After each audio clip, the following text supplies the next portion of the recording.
All right, come closer. Tonight, we drift back to the foggy streets of Victorian London. Cobbled lanes slick with soot, gas lamps flickering like sleepy eyes, and the distant clop of horses echoing down alleyways that smell faintly of damp stone and roasted chestnuts. You're wrapped in a coat that's definitely not warm enough, following the softest amber glow bleeding out from behind heavy red curtains. You've arrived. Before you stands one of the city's more discreet brothels. No sign, of course. That would be vulgar. Just a brass knocker shaped like a fox. And an upstairs window with a silhouette brushing out her hair far longer than anyone truly needs to. Push the door and step inside. The warmth hits first: coal fire, lavender oil, and something fried. Carpets hush your boots, and a golden retriever-sized cat stretches on the stairs as if to say, "You again." So, before you get comfortable, take a moment to like the video and subscribe, but only if you genuinely enjoy what I do here. Leave a comment with the time and place you're watching this, so I can say a prayer for you and your family. May you be blessed with peace and health from above. Now, dim the lights. Maybe turn on a fan for that soft background hum, and let's ease into tonight's journey together. You're immediately struck by how theatrical everything feels. Velvet drapes hang like stage curtains. Candelabras drip wax into ashtrays shaped like cherubs. There's a faint scent of oranges, probably from pomanders, stuck with cloves and rolled under the sofas every morning by a girl named Ginny who dreams of becoming a dentist. You haven't met Ginny yet, but you will. Tonight. You're not here for what you think you're here for. Tonight, you're a curious guest, an invisible observer gliding through the routines, relationships, and ridiculousness of life behind the velvet rope. The brothel is run by a woman everyone calls Aunt, though she's no one's blood relation and resents the nickname bitterly. You'll meet her properly in a moment. For now, take in the parlor. A piano no one plays unless drunk. Shelves full of romance novels with missing pages, and a framed painting of Queen Victoria wearing a scowl so severe it might curdle cream. Most visitors arrive like you, unsure of where to look. Do you admire the ceiling medallion shaped like a cabbage rose? Do you read the guest book perched on the table, with entries like Mr. D called, left his cane, very apologetic? Or do you just sit on the plush settee and pretend to admire the fern that's definitely fake?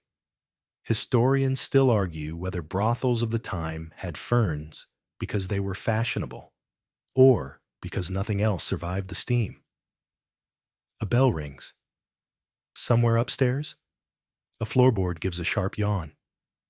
A woman's laughter floats down, low and rich like syrup. You pass down a narrow hallway where the wallpaper peels like lazy sunburn. The gaslights hum, and here she comes, the madam, the architect of this cozy chaos. Her shoes don't squeak, which is already suspicious. She smells like clove cigarettes and stern decisions. Her dress is black, always black, with a brooch shaped like a spider. "Welcome," she says, eyes flicking over you like a ledger. "You're early." That's either promising or pathetic. We'll see. She waves you toward the sitting room, where two girls are playing cards, and one is trying to read a book upside down, because she insists it's a metaphor for life. Time moves differently in this place. Victorian brothels, you'll find, operated less like dens of debauchery and more like semi-legal boarding schools with nicer furniture. There are rules, you'll learn, and rituals, and an astonishing number of spoons. What you're witnessing tonight isn't the chaos you'd expect from penny dreadfuls or gaslight melodramas. It's quieter, slower. The house exists on its own time, like a cruise ship or a particularly determined hedgehog. By now, you're seated near the fire. One of the girls, red hair, a gap-toothed grin, offers you a lump of sugar from a dish shaped like a goose. We're all out of conversation, she says cheerfully, but this is nearly as sweet. Outside, the fog thickens. Inside, things begin to stir. You hear a clock chime. Somewhere upstairs, a door creaks open, revealing a client with too much cologne and not enough dignity.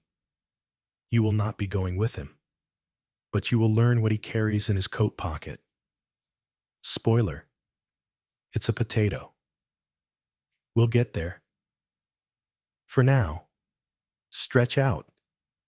The parlor is warm. The lamps glow low.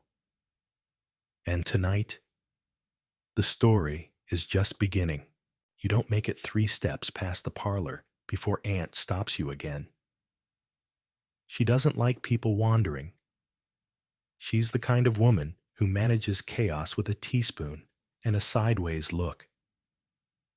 You'll notice she carries a key ring at her hip, like a warden, and none of the keys are labeled. They jingle ominously every time she turns. House rules, she says, pointing to a small framed plaque crookedly nailed to the wall. Read it, memorize it, burn it into your tiny little soul. The plaque reads, Tea at 5, no exceptions. No whistling in hallways. Don't touch the house ferret. Customers are always right, unless they're wrong. Never trust a man who asks too many questions about curtains. Now, you may think these rules sound more like the scribblings of a Victorian poet losing his grip. But in truth, they were essential. Brothels in the era, especially in cities like London, Paris, or Melbourne, operated under an absurdly delicate balance, part business, part theater, and very much part self-defense. Aunt doesn't smile often, but when she does, it's usually when enforcing Rule 2. Whistling, she insists, summons trouble. Historians still argue whether this belief stemmed from old sailors' superstitions or simply from Aunt's dislike of cheerful sounds. You walk into the main hallway, where portraits line the walls. None of them are famous. One might be a faded picture of someone's cousin who once visited, but no one remembers which girl she belonged to. Just past the portraits, you find the tea station. It's a bar cart with chipped cups, a dented kettle, and a small tin labeled nettle for clarity and calm. Definitely not opium. You watch as one of the girls pours a viscous brew for herself and stirs it with a cinnamon stick she's already chewed. Flat. Tea, in this house, is non-negotiable. At 5 o'clock sharp, the entire establishment pauses. Yes, even the clients, to sip tepid liquid from tiny porcelain cups and pretend this isn't all a bit strange. The madam enforces this with almost religious fervor. Routine, she says, is the only thing standing between us and absolute collapse. A few of the girls sit together in the common room, discussing whether Prince Albert's mustache looks like a broom or a particularly elegant fox. One argues that Queen Victoria might have visited a house like this in disguise, just to take notes. The others scoff, but the idea lingers. The house, despite its function, maintains rigid structure. Schedules are drawn in a book by the fire, beside a quill that leaks and a blotter shaped like a duck. Each girl takes turns on duty nights, assigned based on a rotation that's more complex than most government bureaucracies. And Aunt? She keeps a little black book where everything is recorded: names, preferences, debts, unusual allergies. One page simply reads, Wednesday, no cheese. No one knows why. One of the oddest rituals you discover is the gown parade. Before sundown, each girl must present herself to Aunt in a chosen gown for the night. They walk a slow, sleepy loop in the sitting room while she squints over her glasses, occasionally muttering things like, "That ruffle offends me," or "Where did you find that button? Fire it." Wardrobes are a peculiar mix of hand-me-downs, gifts from retired clients, and thrifted wonders. One girl, Lucy, insists on wearing a dress made entirely of recycled tablecloths because she swears it makes her look like a tragic widow from a romance novel. You chuckle. Quietly. Lucy winks. She's the reigning prank queen of the house, once replacing a client's cologne with pickled onion water. He never returned, but she still brags about it. The housekeeper is not Aunt, but a woman named Mrs. Dunn, who appears twice a week and smells powerfully of turpentine and roses. She's in charge of linens, candles, and telling people off for tracking mud into the kitchen. Mrs. Dunn speaks in sighs and rarely lifts her eyes from the floor, unless someone has used the wrong soap on the lace curtains again. Every item has its place. Every minute is accounted for. You're beginning to understand that beneath the velvet and frills lies a meticulously run operation, a quiet machine of clinking cups, snipped thread, and watchful eyes. Still, there's always room for silliness. Today, the girls are preparing for mustache night, a ridiculous in-house tradition where everyone dons false facial hair and pretends to be famous lords. No clients are involved. It's just for them. You ask one of them why. Because sometimes, she says, adjusting a lopsided handlebar mustache, you need to laugh into the gaslight. Aunt sighs from the corner. No whistling. That includes mustaches. The house ferret? Yes. He exists. Is currently asleep in a shoebox by the hearth, wearing a tiny bow tie. His name is Percival, and he once bit a man who tried to steal the brandy. He is, therefore, a hero. By the time dinner is called, we'll get there later, the house has already settled into its rhythm. Footsteps soften, voices drift. The ticking of clocks becomes louder than the chatter. You pass by the room labeled, "Do not enter unless you're the moon." Behind it lives a woman named Frances, who reads palms and claims she once hexed a typewriter. But that, of course, is another night's story. For now, you're starting to feel the weight of routine settling on your shoulders, like wearing someone else's coat. Not unpleasant, just peculiar. You wake, slightly, to the squeak of a water pump and the hiss of steam. It's bath time, though bath may be too generous. You're ushered into the back corridor, where the air is warm, thick with lavender oil and damp wool. A copper tub sits awkwardly between a stack of firewood and a trunk labeled "Corset Emergencies." This is where the girls get ready each evening, not with glamour or haste, but with a sleepy deliberateness that suggests they're preparing for a 3-hour opera rather than an evening of social diplomacy. The tub is filled one bucket at a time, hauled up from the kitchen kettle by Ginny, whose arms are stronger than most bakers. Victorian hygiene, you'll find, was a matter of negotiation. Water was precious. Hot water even more so. Each girl gets 15 minutes. Tops. The soap is floral but gritty, The towels smell of coal smoke, and the only mirror has a crack that gives you two noses if you tilt your head. You watch as Marjorie, a tall brunette with a fondness for opera, scours her arms with lemon slices. Cleanses the aura, she claims. Historians still argue whether lemon was genuinely believed to be hygienic or whether it simply masked the more assertive smells of the city. Beside her, Lucy is busy boiling her hairpins.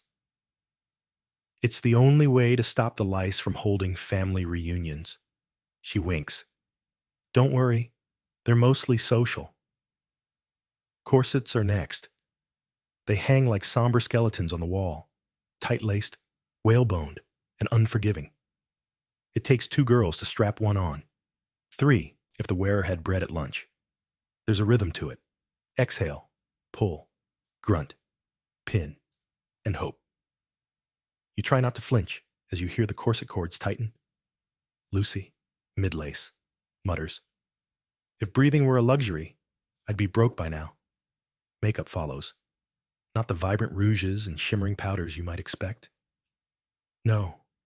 Victorian brothel beauty is delicate, muted, more ghost than glam. Pale skin is prized, so rice powder and lead-based foundation are dabbed on with tiny sponges. Yes, lead. And yes, they know. Well, Marjorie sighs, dusting her chin. Dying slowly is fashionable this season. Eyes are darkened with burnt matchstick ash, brows combed with goose grease, and lips tinted with a paste made of elderberries and vinegar. It's not delicious. One girl accidentally licked hers and spent the rest of the night smelling like salad. A small bottle labeled complexion water makes the rounds. You peek at the ingredients: rose water, vodka, and something scratched out. Possibly regret.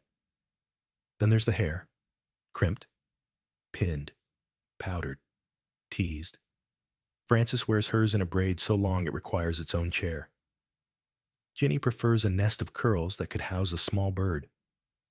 One actually did once, briefly. And perfume, of course. Scents range from violet and ambergris to one simply labeled Paris, which smells suspiciously like burnt toast. One girl insists on applying it behind her knees. That way, the scent travels upward, she says with a sage nod. There's a knock on the door. It's Mrs. Dunnigan, arms full of freshly laundered petticoats and a face like a cloud about to rain. She mutters something about soap rationing and drops a satchel labeled "Emergency Stockings, use wisely." Stockings, in fact, are in short supply this month, thanks to a recent moth outbreak. The moths have since been banished by a combination of orange peels and chanting. Probably. Aunt appears briefly to inspect the girls. Her eyes scan for stains, improper hemlines, and unauthorized earrings. She nods, satisfied. You look presentable enough to disappoint a bishop. One of the girls curtsies. Another snorts. While finishing touches are applied, you notice the small personal rituals. A ribbon tied twice for luck. A touchstone kissed and tucked into a bodice. A quiet whisper to a locket. Ginny keeps a beetle in a matchbox. He's my good omen, she says. Also eats my crumbs. His name is Philip. It's easy to forget, in all this theatrical preparation, that these women are preparing for work. And not just any work, emotional labor, performance, management of egos, and the occasional dodging of walking sticks. But no one hurries. The ritual matters, even if the soap's gritty and the water cold. It's the transformation that counts. From weary humans to painted dolls. From factory girls and farmhands to sirens of velvet halls. And you, dear observer, you're now washed and powdered too, at least in spirit. You smell faintly of rose water and singed matches. Your waist feels tighter just from witnessing all that lacing. And your skin is glowing with the peculiar radiance of candlelight and borrowed grace. The hour is near. Downstairs, a piano plinks out a tune that sounds suspiciously like God Save the Queen, played by someone who's never actually met a piano. Perfume hangs heavy in the air. The lamp wicks are trimmed. The wine is poured. Just the cheap stuff tonight. And the house is almost ready to greet its parade of regulars, wanderers, and weak-chinned poets. But before they arrive, you take one last look in the cracked mirror. Yes, that's two noses. But also a knowing smile. You're not just observing anymore. You're part of the ritual. The door opens with a groan that's almost theatrical, perhaps oiled just enough to maintain a sense of occasion. You're standing just off the front parlor again, perfectly placed to observe the nightly parade of guests who step in from the fog with all the discretion of a herd of mildly embarrassed walruses. The first is a banker. You can tell by the faint whiff of ink and disappointment. He removes his gloves with a flourish, nods to no one in particular, and leaves his umbrella in a stand, already holding three others exactly like it. His name is Mr. Entwistle, though the girls call him the Coffer for reasons you will soon understand. Next is a young man who tries too hard to look older. Fake sideburns, yes, glued on, and the posture of someone who practiced in the mirror. His nervous energy is so potent. One of the house cats flees under a chaise. He's here to see about a personal engagement, which is code for, I've read too much poetry and haven't the faintest idea what I'm doing. By contrast, the third arrival is a man of total confidence. Cane, cravat, and a twinkle in his eye that suggests a lifetime of minor scandals and half-paid debts. The girls roll their eyes, but hide smiles. He always brings chocolates and always leaves them on the stairs by accident. Each client is greeted with an air of polite detachment. A nod, a glance, a murmured, "Welcome back, sir," from whichever girl isn't pretending to read. Aunt never greets the men. She merely hovers like a moral cloud at the back of the room, hands behind her back, eyes sharp. Victorian brothels, contrary to popular myth, did not cater solely to the elite. There were dukes, yes, and colonels, and the occasional composer who paid in piano lessons. But there were also butchers, lamplighters, clerks from the postal service. It was a cross-section of masculinity and questionable hygiene. One man removes his hat to reveal a comb-over so elaborate it deserves its own time slot. "Good evening, ladies," he says, with the affected charm of someone who once auditioned for a play and didn't get the part. The girls call him Sir Combington. Now, you're probably wondering, how does one book an evening here? It's remarkably informal. There is no bellboy, no little book of appointments. Instead, the girls memorize. Memory is currency. Who likes apricots? Who wants silence? Who always brings a poem folded in his shoe? Ginny has a photographic memory. Lucy relies on scent. Frances says the moon tells her everything she needs to know, which is worrying, but somehow works. Historians still debate how much autonomy Victorian brothel workers truly had in selecting clients. In this house, at least. Aunt gives the final nod, but only rarely interferes. Mostly, it's a whispered consultation and a subtle tilt of the chin. Tonight, Lucy agrees to see the coffer, sighing as she disappears up the creaky stairs. Pray for me, she says, or at least have my tea ready when I return. You nod solemnly. Let's talk about those stairs. They creak. Oh, do they creak? Each step seems to have its own vocal range. It's been said that if you listen closely enough, the stairs can reveal a man's character. Swift and silent, a criminal, hesitant and loud, newlywed, bold and skipping the third step, dangerous and dyspeptic.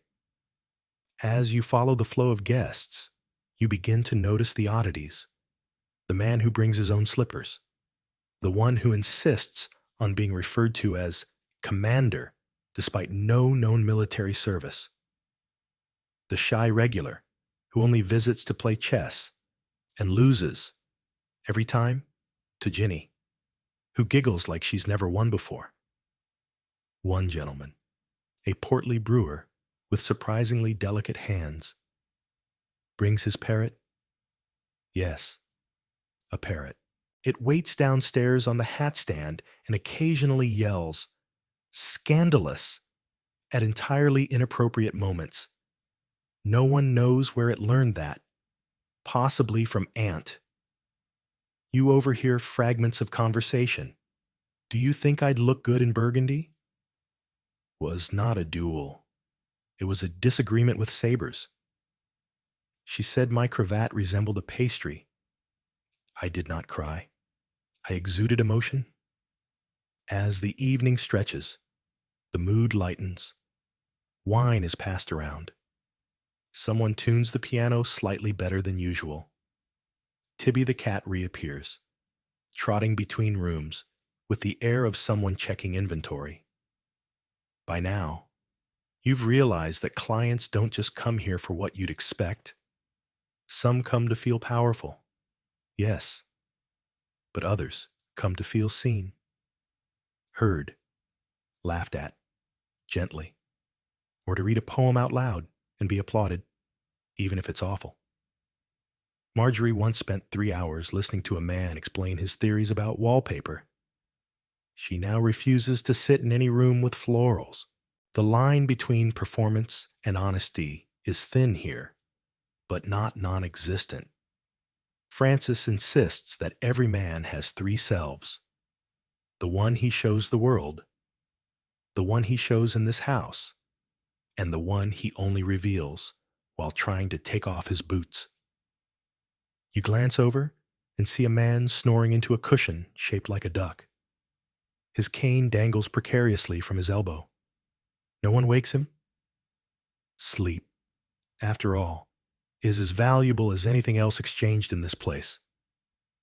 And what about the potato, you ask? Yes. One of the clients, a tall, thin man with the posture of a stork, carries it in his coat at all times. He says it's for good luck. It's wrapped in a silk scarf and occasionally offered to the girls for inspection. They humor him. He pays well. Some say he's heir to a potato fortune. Others say he just really likes tubers. Historians still argue whether he once tried to propose with it. Francis claims he did. Ginny says it was actually a turnip. The night rolls on. Voices rise and fall. Doors close softly.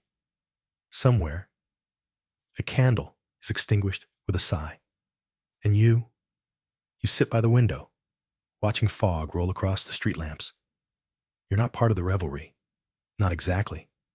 But you're close enough to feel its warmth. You belong now, at least for the night. Upstairs, just past the room with the velvet chaise and the cracked chamber pot shaped like a Roman bust, is where the women of the house truly live. You creep quietly through the hallway, your footsteps swallowed by thick rugs and the occasional, unexplainable squeak from behind a door marked simply with the letter M. You slip into the common room, if you could call it that.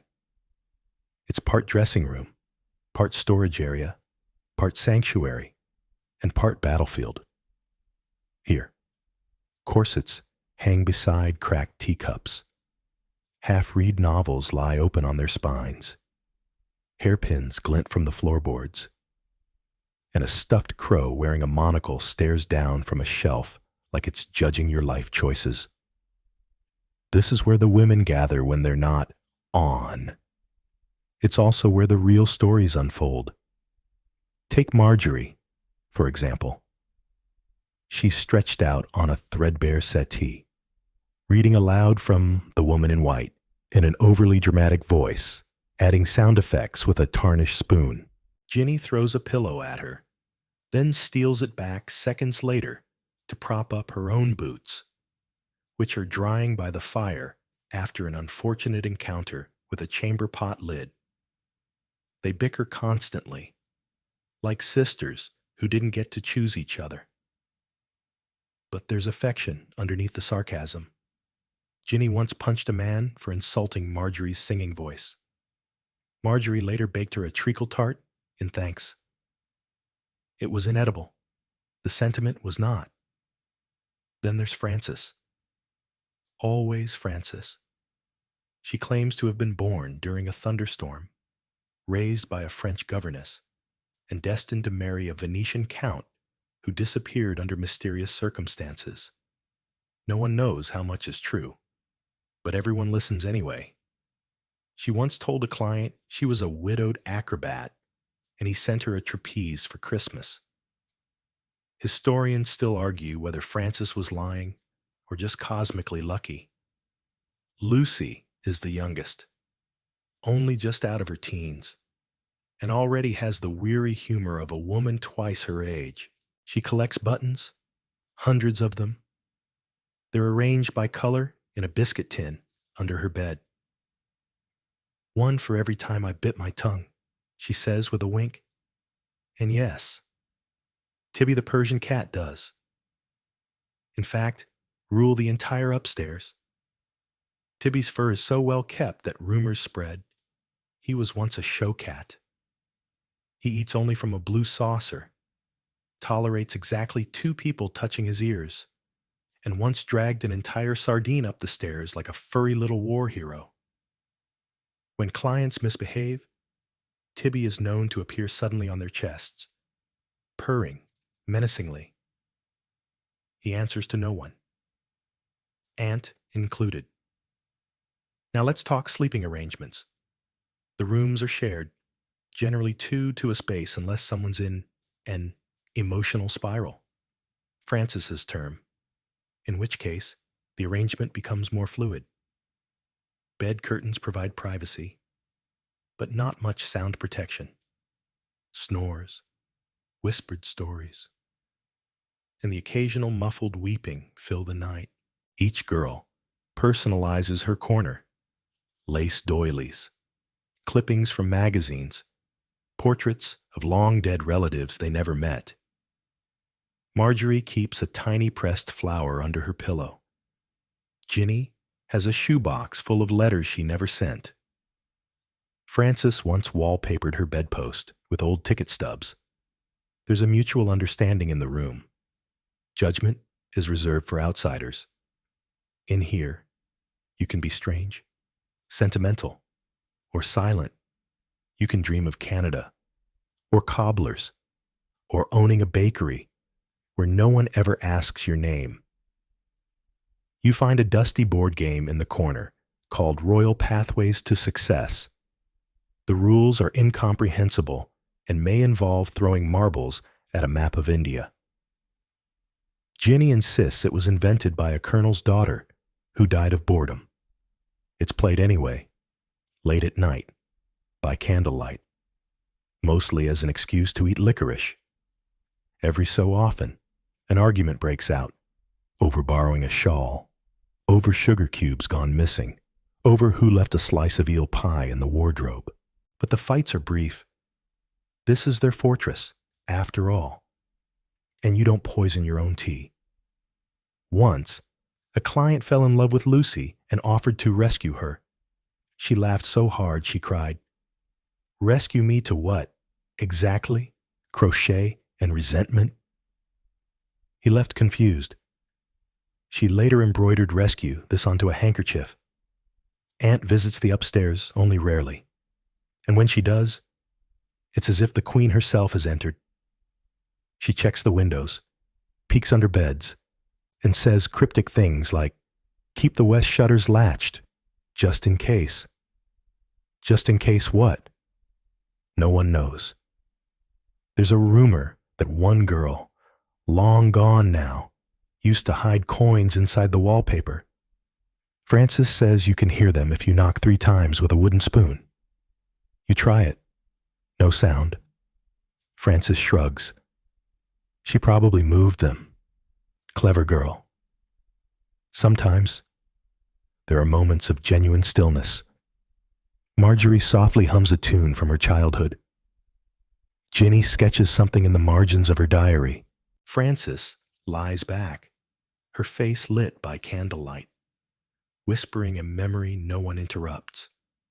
They are tired, all of them, in ways that are hard to name, but they are also luminous, full of old jokes and sharp elbows, and a tenderness too rare in the world below. They share corsets and secrets. They carry each other through coughs, heartbreaks, and the occasional ghost sighting. We'll get to that. You, sitting cross-legged on a faded rug, feel a strange warmth in your chest. It's not love. It's not desire. It's recognition. You're not one of them. Not really. But for tonight, you've been folded gently into their world.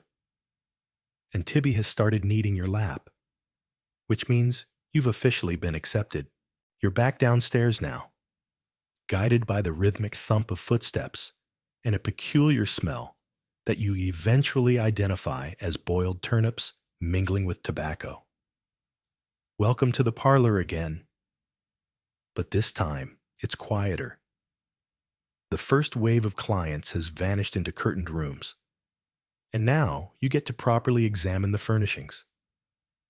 At first glance, everything seems ordinary. A few mismatched armchairs, a piano with a doily balanced precariously on top. But look again, and you'll notice that nothing in this house is quite what it seems. Take the writing desk by the window. Looks innocent enough. But slide open the third drawer, and inside is a shallow tray filled with pressed violets, 2 tarnished pocket watches, and a letter written in Greek. No one admits to putting it there. The girls just call it the drawer of mild disappointments. Victorian brothels often doubled as museums of eccentricity. The furniture came from clients, from auctions, from the misadventures of drunk cousins. One chair squeaks like a goose when sat upon. Another contains, tucked under the cushion, a faded pamphlet titled 10 Ways to Spot a Gentleman. Ginny underlined wears matching socks 3 times and added a note. This is ambitious. Historians still debate whether the oddities of brothel decor were meant to comfort or confuse. Either way, it works. The wallpaper in this room has birds on it, but they're not nice birds. No cheerful robins here. These are glowering starlings and vaguely offended pigeons, as if the artist had a personal vendetta against beaks.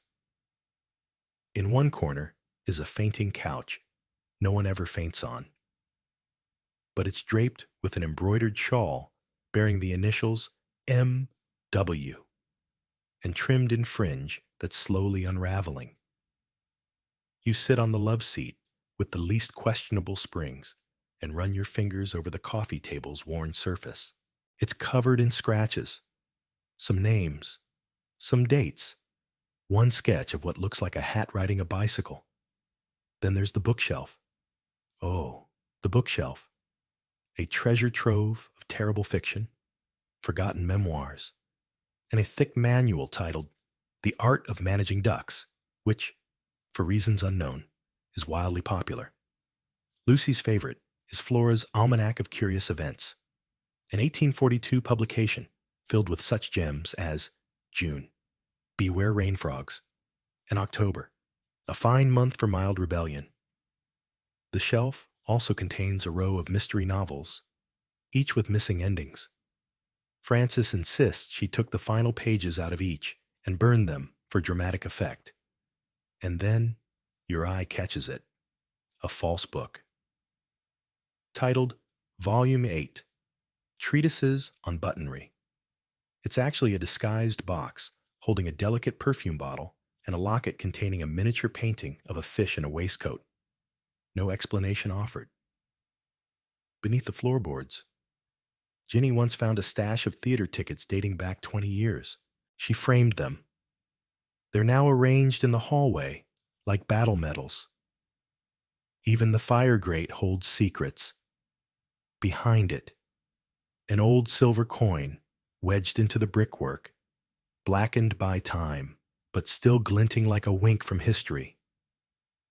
You're beginning to suspect the house itself is alive, not in a haunted, malevolent way, but in the sense that it remembers, that it tucks away secrets like an old tailor hiding coins in the lining.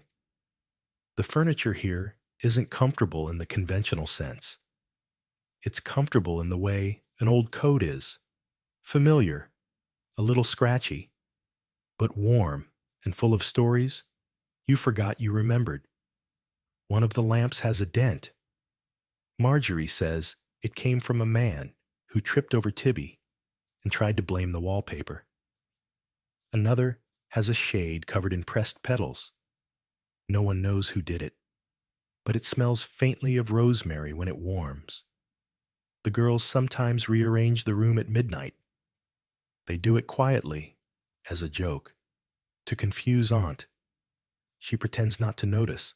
In the fireplace, someone has carved a date, 1834.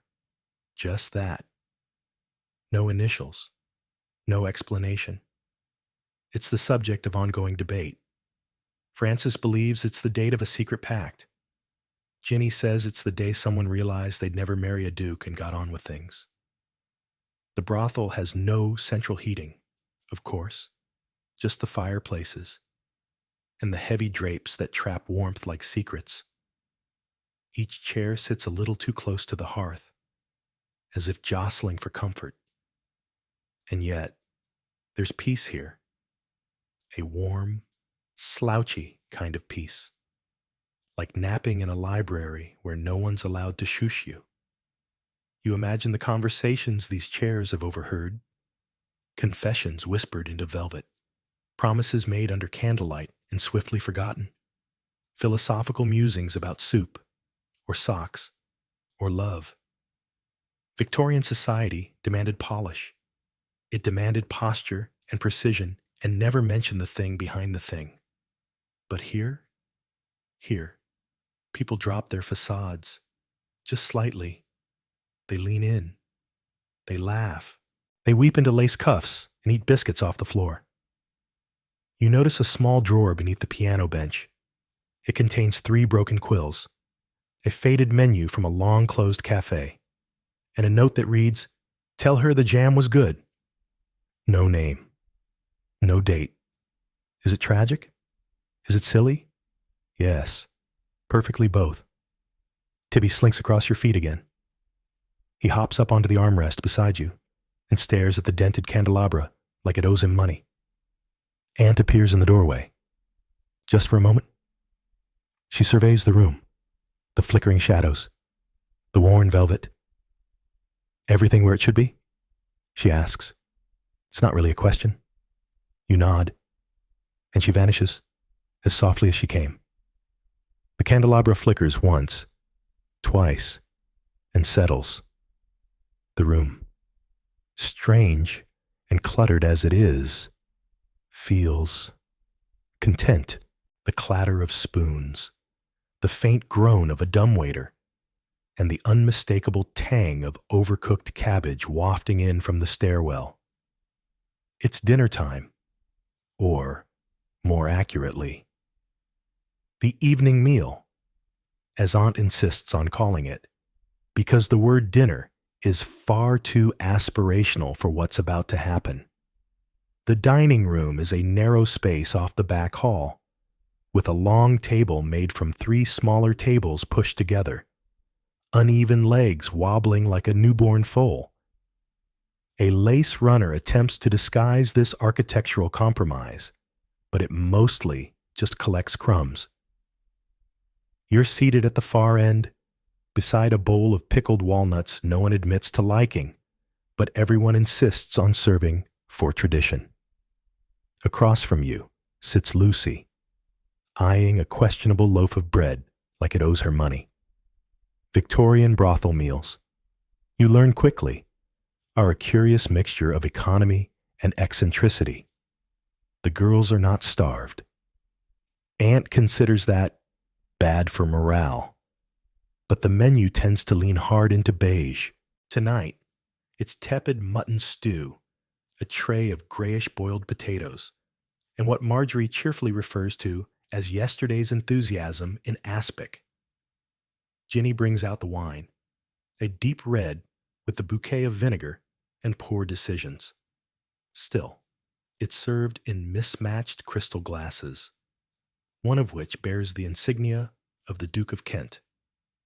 No one knows how it got here. Meals are communal, and more importantly, performative. Everyone pretends not to mind the burnt crust or the suspicious fleck in the mustard.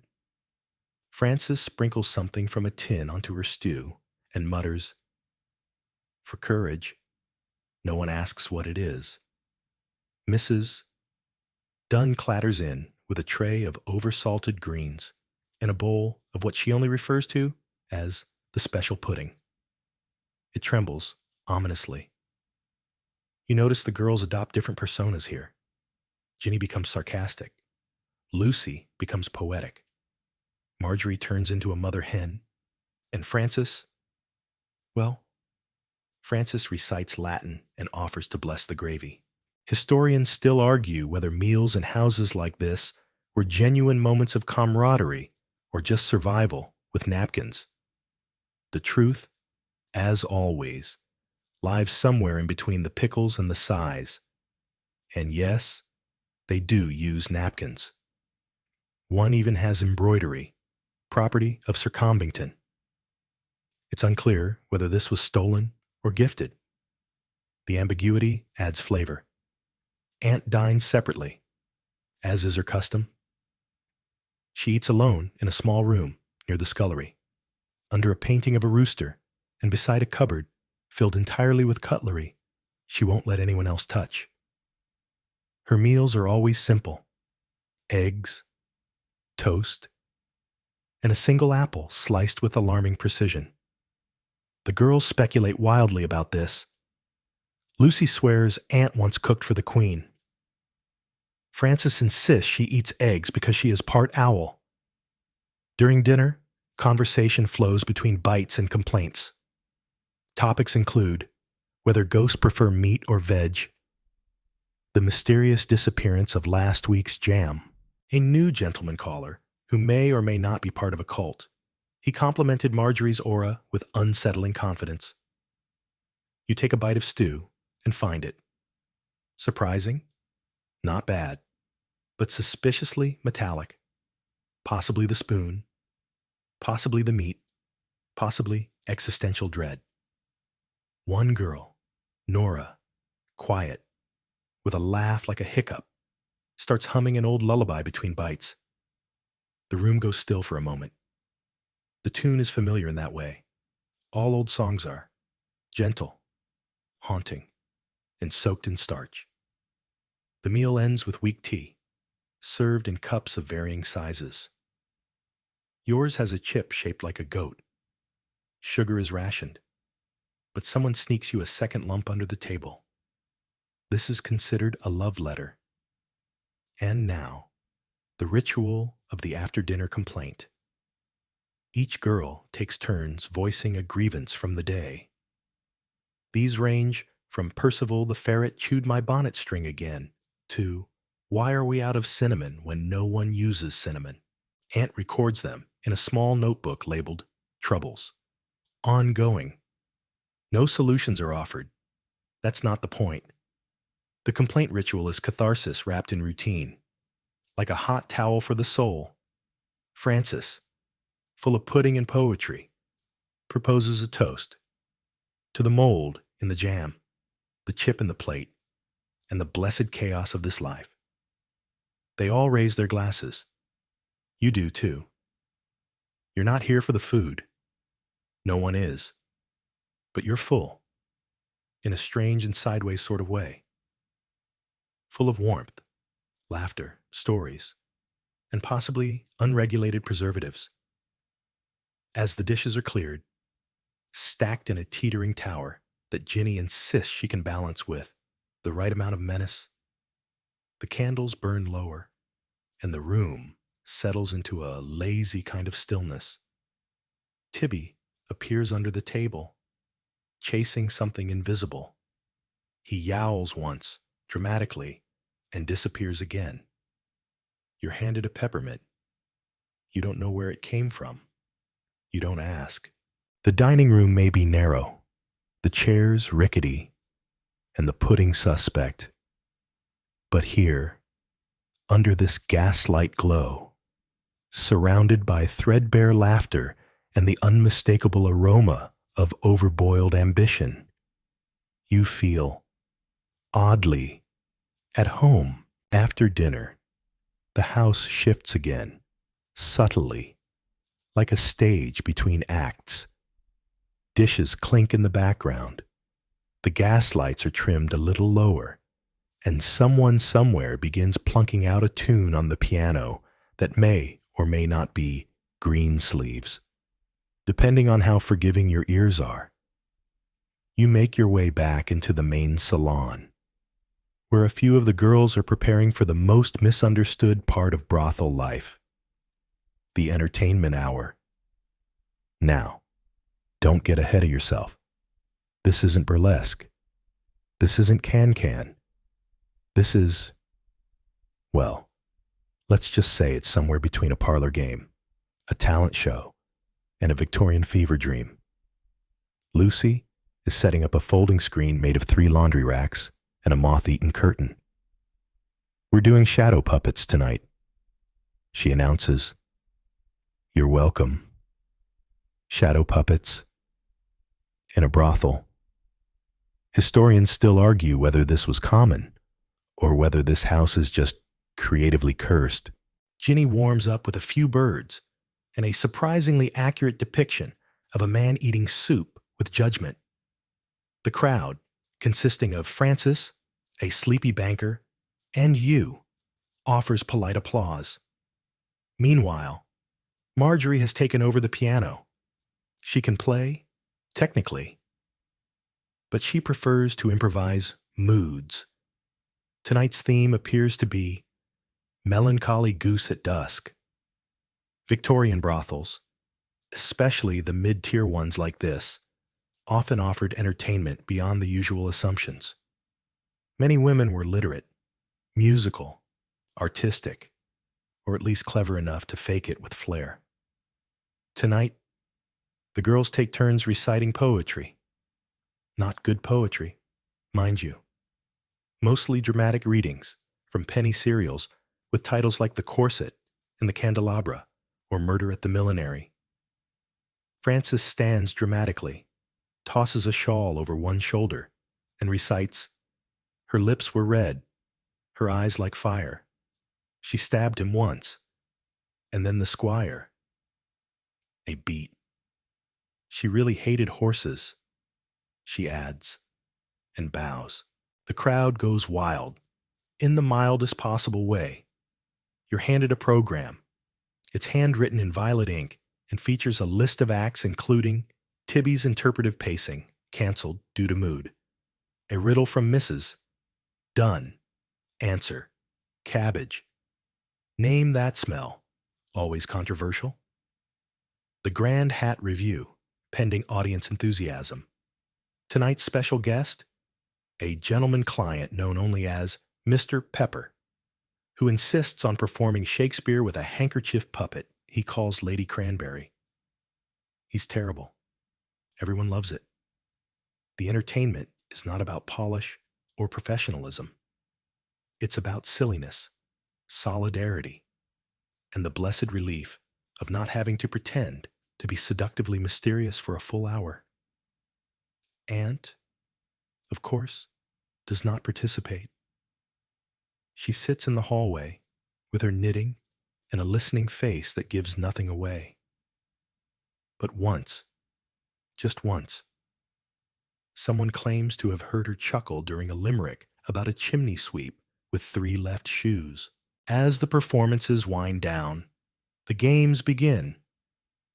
Would you rather, Victorian style, live in a lighthouse with 12 cats or share a carriage with Lord Snoreworthy for a month? Eat nothing but rhubarb or marry a man who collects toenail clippings? 2 truths and a lie. Frances always wins. No one can tell which of her life stories involve real dukes. Charades, of course, ends in chaos when Tibby decides the answer is always the Queen. Then, a final surprise. The Grand Hat Review.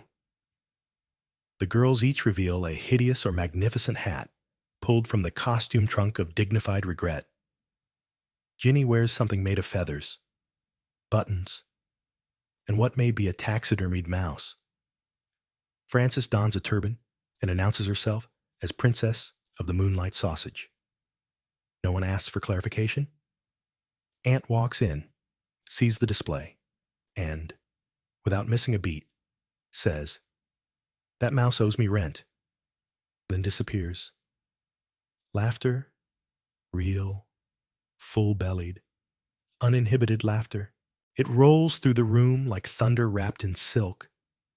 It's in these moments you see who they really are, not just workers or performers or shadows behind velvet. They are survivors, yes, but also artists, comedians, and shameless weirdos with nothing left to prove to anyone. You sip your tea, lukewarm, slightly minty, and lean back as the shadow puppets return for an encore. This time, Queen Victoria battling a swan. Bold. The lights flicker low. The piano lets out a final, weary note. Outside, the fog thickens. Inside, everything feels strangely golden. Entertainment hour is over, but the spell remains. Somewhere between the fading giggles of the shadow puppet swan duel and the creak of the floorboards above, reality sneaks back in. You can feel it in the hush that follows the laughter, in the subtle tension that returns to the shoulders of the women who, moments ago, were pretending to be moon princesses and mustachioed dukes. Because it's Thursday, and Thursday is Blue Pill Day. Now, let's be clear. The blue pill in question has nothing to do with any modern interpretation. This is Victorian pharmacology at its most charmingly dangerous, a compound of mercury and chalk, designed to purge, cleanse, and otherwise confuse the body into thinking it's healthy. The girls each line up by the kitchen, where Mrs. Dunn, donning an apron of uncertain cleanliness, produces a tin marked medical, mostly. Inside are blue-dyed pills wrapped in wax paper and smelling faintly of sadness. Each girl swallows one with a sip of tepid water, followed by a licorice twist for luck. Mo, why take them? Because it's routine. Because Aunt insists. Because Victorian medicine was equal parts faith and stubbornness.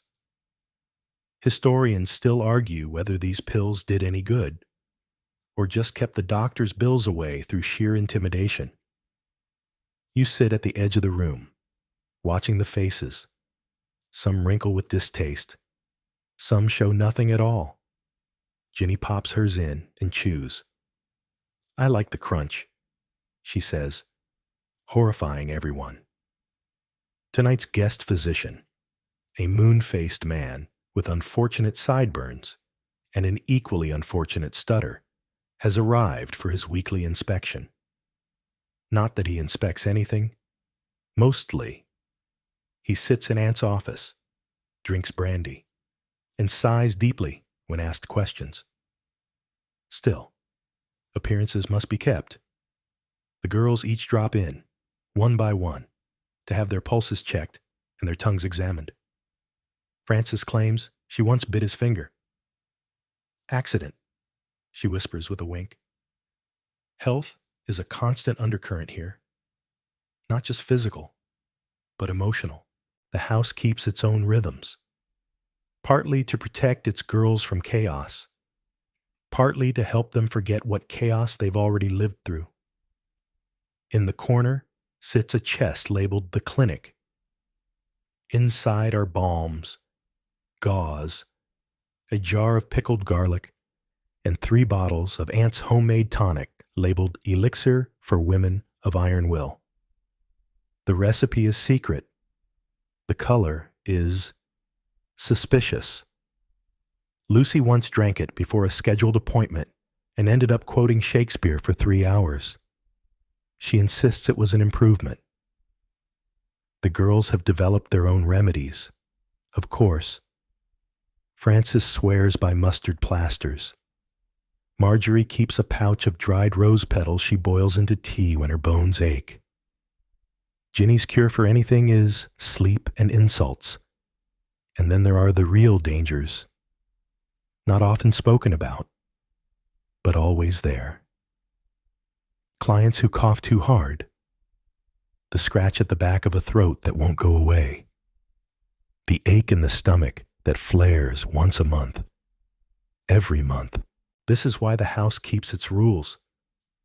No clients allowed in bedrooms. No contact without gloves if someone has a fever. Aunt keeps a list of approved physicians, all bribed just enough to show up, not enough to talk. You ask about hospitals. The girls go quiet. Hospitals. In the city. Mean charity wards. Questions. Shame. A girl who vanishes into one often does not return. Or returns with less than she had before. Less health. Less spirit. Sometimes fewer teeth.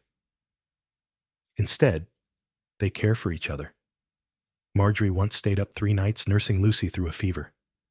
Frances recites lullabies when someone cries from a cramp. Aunt leaves chamomile on bedside tables without ever admitting it was her. Health, in this place, is a kind of quiet rebellion, a refusal to fall apart. Even the blue pills, ridiculous as they are, become symbolic. We're still here, Ginny says, raising her teacup. We're still ticking. And what about birth control? That, too, is a whispered ritual. Sponge soaked in vinegar. Crocodile dung. Historically, though no one here is that nostalgic. Lemon halves. Specially folded cloths. Superstitions. Prayers. Historians debate the efficacy of these methods. But one thing's clear. The women knew. They always knew. And they passed the knowledge along in glances, gestures, half-spoken warnings before a door shut. You're handed a tin of peppermint pastilles. Clean breath, clean conscience, says Lucy. Mostly the first one. Later, after the clinic is closed and the pills are taken, the girls gather in the salon once more, quieter this time. Tibby rests in a sunbeam, snoring faintly. Frances sits by the fire, gently combing out her hair with a wide-toothed comb made from bone. Marjorie knits something indecipherable. Ginny sketches a carrot with disturbingly human features. You settle near the window, watching the shadows dance on the glass. You've been given a small clay hot water bottle for your feet. In this soft glow, the house feels less like a brothel and more like a peculiar monastery, a place of rules, rituals, and resilience. Health here is not about avoiding illness. It's about surviving it. Together. Outside, the street is quiet. Inside, a teacup clinks. A sigh. A yawn. Blue pill. Thursday fades into the night. And with it, the tension. You close your eyes for a moment. You're still ticking. The hour is late. And with it comes the curious rustle of rumor. You're back in the parlor, though now it's darker, lit by one stubborn lamp and the flickering remains of a fire that smells faintly of damp logs and lavender ash. This is the hour when stories bloom, when the house exhales and secrets rise like steam from teacups. You sit cross-legged on the rug. Tibby is somewhere overhead, chasing shadows or tax ghosts. Marjorie wraps herself in a tartan shawl and whispers, "All right, who's got a good scandal?" They all do. It begins with Lucy. Of course, she always goes first. "Do you remember the man who cried because the wine had too many bubbles?" Collective nods. "Well, turns out he's engaged to the milk heiress from Brighton. She sent a letter. It was full of apologies and daisies." Marjorie leans in. "What kind of daisies?" "Pressed and scented, like defeat." Aunt always pretends not to approve of gossip, but this is the 1 hour she never interrupts. It's the vent that keeps the boiler from bursting. Victorian brothels were hotbeds of whispered truth. Not because their women were cruel, but because clients, once stripped of coats, pride, and boots, had a tendency to overshare. Frances holds court next. "Sir Combington," she begins solemnly, "once brought a live duck and said it was part of his affection ritual." There's a beat of silence. "I thought it was a joke," she continues, "until he tried to serenade it with a lute." Ginny nearly chokes on her tea. "A lute?" Frances nods. "He only knows one song. Something about trousers." Of course, not all scandals are so duck-centric. Some are subtler. One girl found a ring sewn into the hem of her gown, left behind by a client too nervous to propose and too proud to return. It's kept in the false book on the shelf now, nestled between 2 pages of buttonry. There's also the case of the missing pocket watch, vanished during a Tuesday evening with minimal fuss, only to be discovered weeks later inside a flower pot. Aunt suspects Tibby. Tibby suspects no one. Scandals here rarely make the papers, not because they aren't juicy, but because the brothel exists in a bubble of polite denial. The men who visit would sooner fight a duel with a spoon than admit they know the address. One particular man, referred to only as the ambassador, sends poetry in envelopes sealed with wax and bad decisions. He once declared Marjorie a national treasure and then fainted while trying to remove his shoes. Lucy keeps a list of absurd aliases she's heard. Sir Lanternfoot, Reginald Spleen. Dr. Tobias Wren, not a doctor. Lord Hamsworth of the Sea. There's an entire journal devoted to mispronunciations of madam.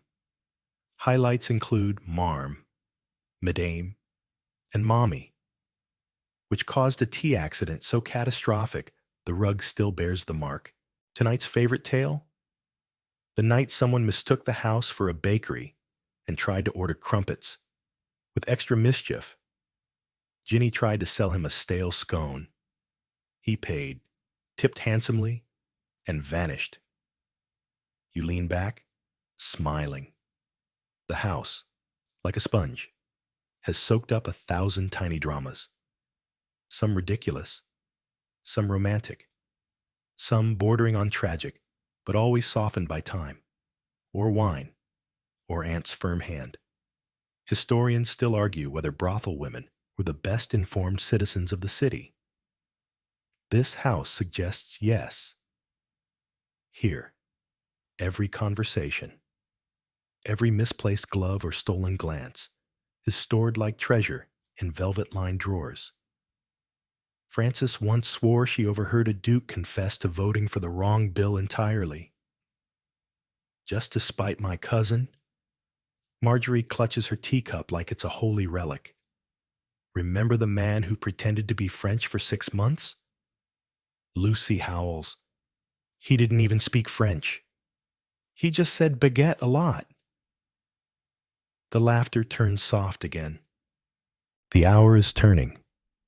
These scandals aren't about cruelty. They're about power, turned inside out. The ridiculousness of those who carry too much of it.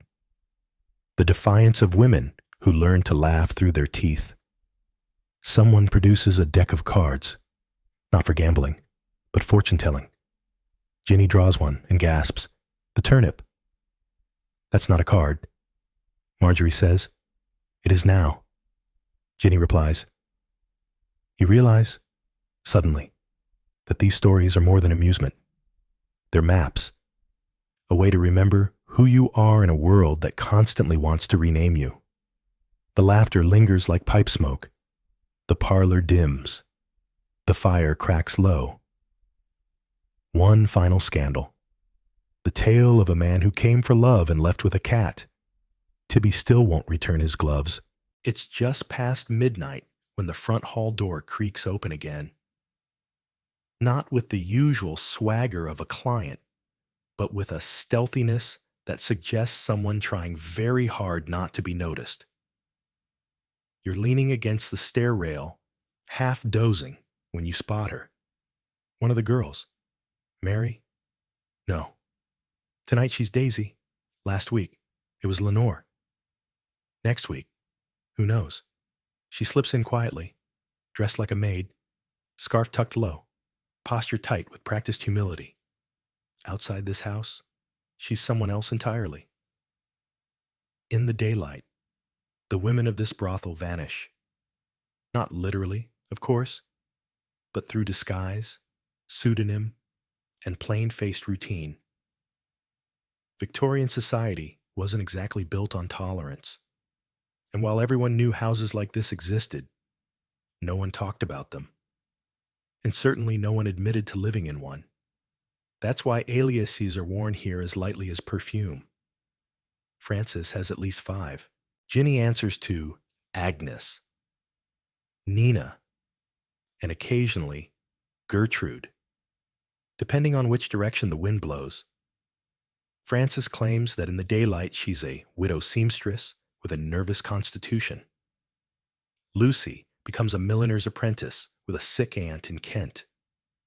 Marjorie pretends to be a governess, though she once accidentally tutored a real child and was promptly dismissed for teaching Latin swear words. You join them in the dressing room as they change into their outside selves. The transformation is oddly solemn. Satin becomes wool. Silk ribbons are replaced with sober bonnets. Perfume is dabbed away. And out comes the moral armor of modesty and plain gloves. One by one, they vanish into London's fog, merging with the other early risers, the scullery maids, the market women, the post boys yawning into cracked knuckles. This house doesn't just have clients. It has errands and secrets. Lucy sells decorative buttons at a street stall every Friday, though no one has ever seen her make a sale.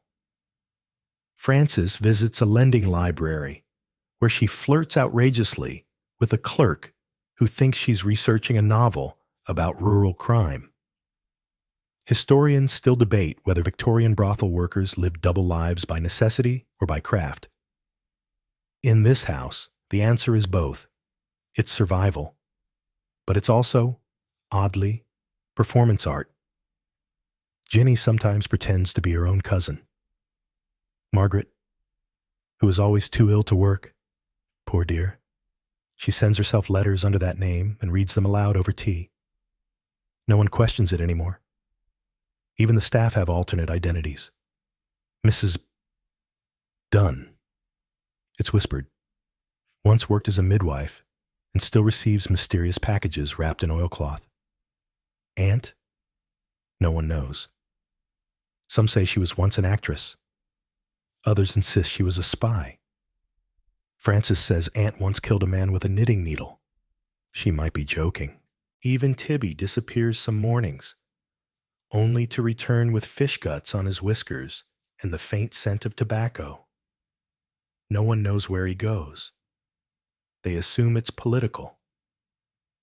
You follow Ginny through the back alley one morning. She walks briskly, head down, wrapped in a gray shawl. No one looks twice. She buys bread, flirts with the butcher, drops off a parcel at the apothecary, and collects a stack of letters from the post office, all under the name Mrs. Elwood. She smiles at everyone. No one knows who she really is. You almost forget, too.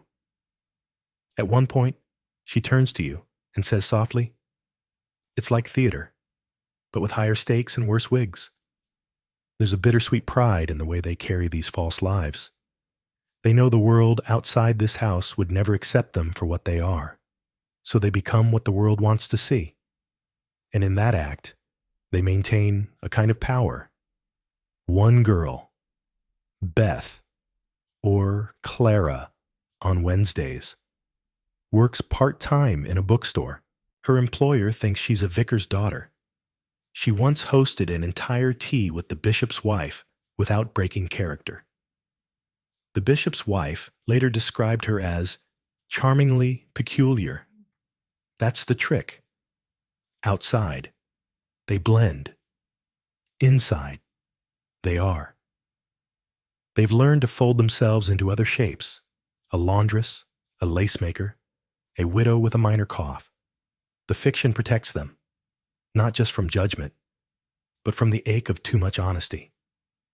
And yet, despite the masks, there are signs. The way Marjorie never flinches at shouting.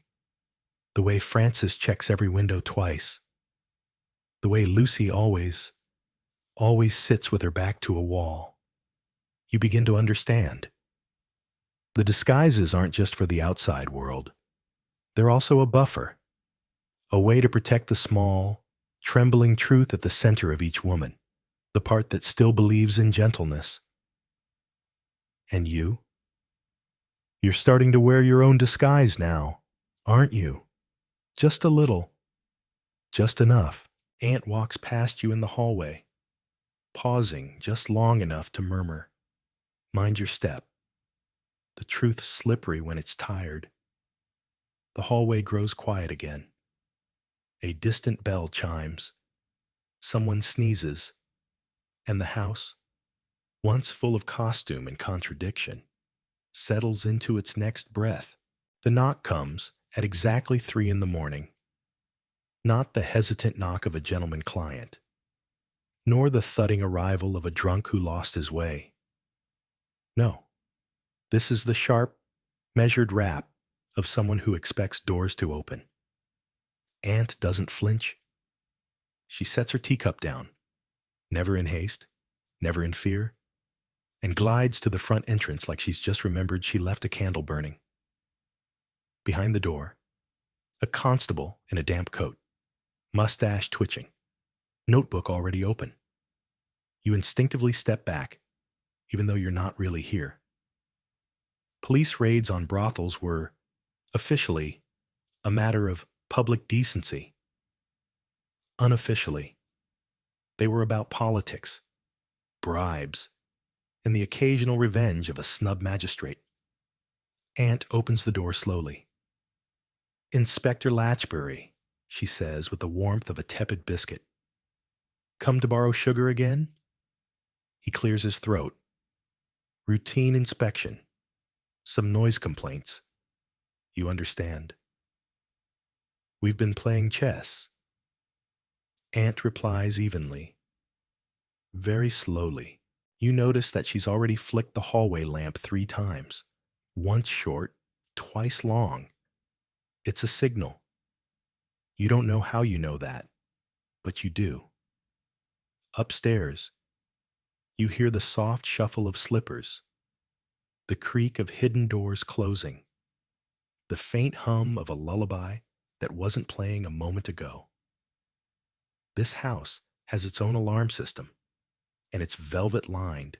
Lucy and Marjorie, already half in costume, switch into maid dresses faster than you'd think humanly possible. Ginny grabs a mop and begins furiously scrubbing the same corner of the floor she always scrubs during visits. Frances appears with a tray of empty teacups and a look of vague offense. Did someone call the law over poor infusion technique? The constable steps inside, notebook at the ready. He's been here before. He pretends not to remember anyone. Everyone pretends not to remember him. Just a few questions, he mutters, eyes scanning the room like a man expecting chaos and getting doilies. Victorian brothels were technically illegal under the Contagious Diseases Acts, but enforcement was inconsistent and often laced with hypocrisy. Historians still argue whether lawmen cracked down more to appear pious or because they weren't properly bribed. Aunt reaches into the tea tin and pulls out a folded note. She offers him a biscuit instead. No tea? He asks, almost disappointed. Fresh out of forgiveness, she replies. He sniffs, takes the biscuit, writes nothing in his notebook. You follow him as he pokes into the parlor, sniffs the air suspiciously, and makes a small noise of confusion at the sight of Tibby sitting on a client's hat. What's that cat doing? Conducting an internal audit, Frances answers.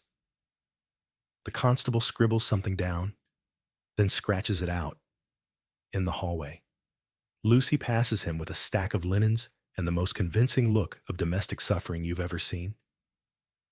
He tips his hat. She drops it. You suspect she does this every time, downstairs? Mrs. Dunn is baking bread. She's not supposed to be. But the smell is a useful distraction.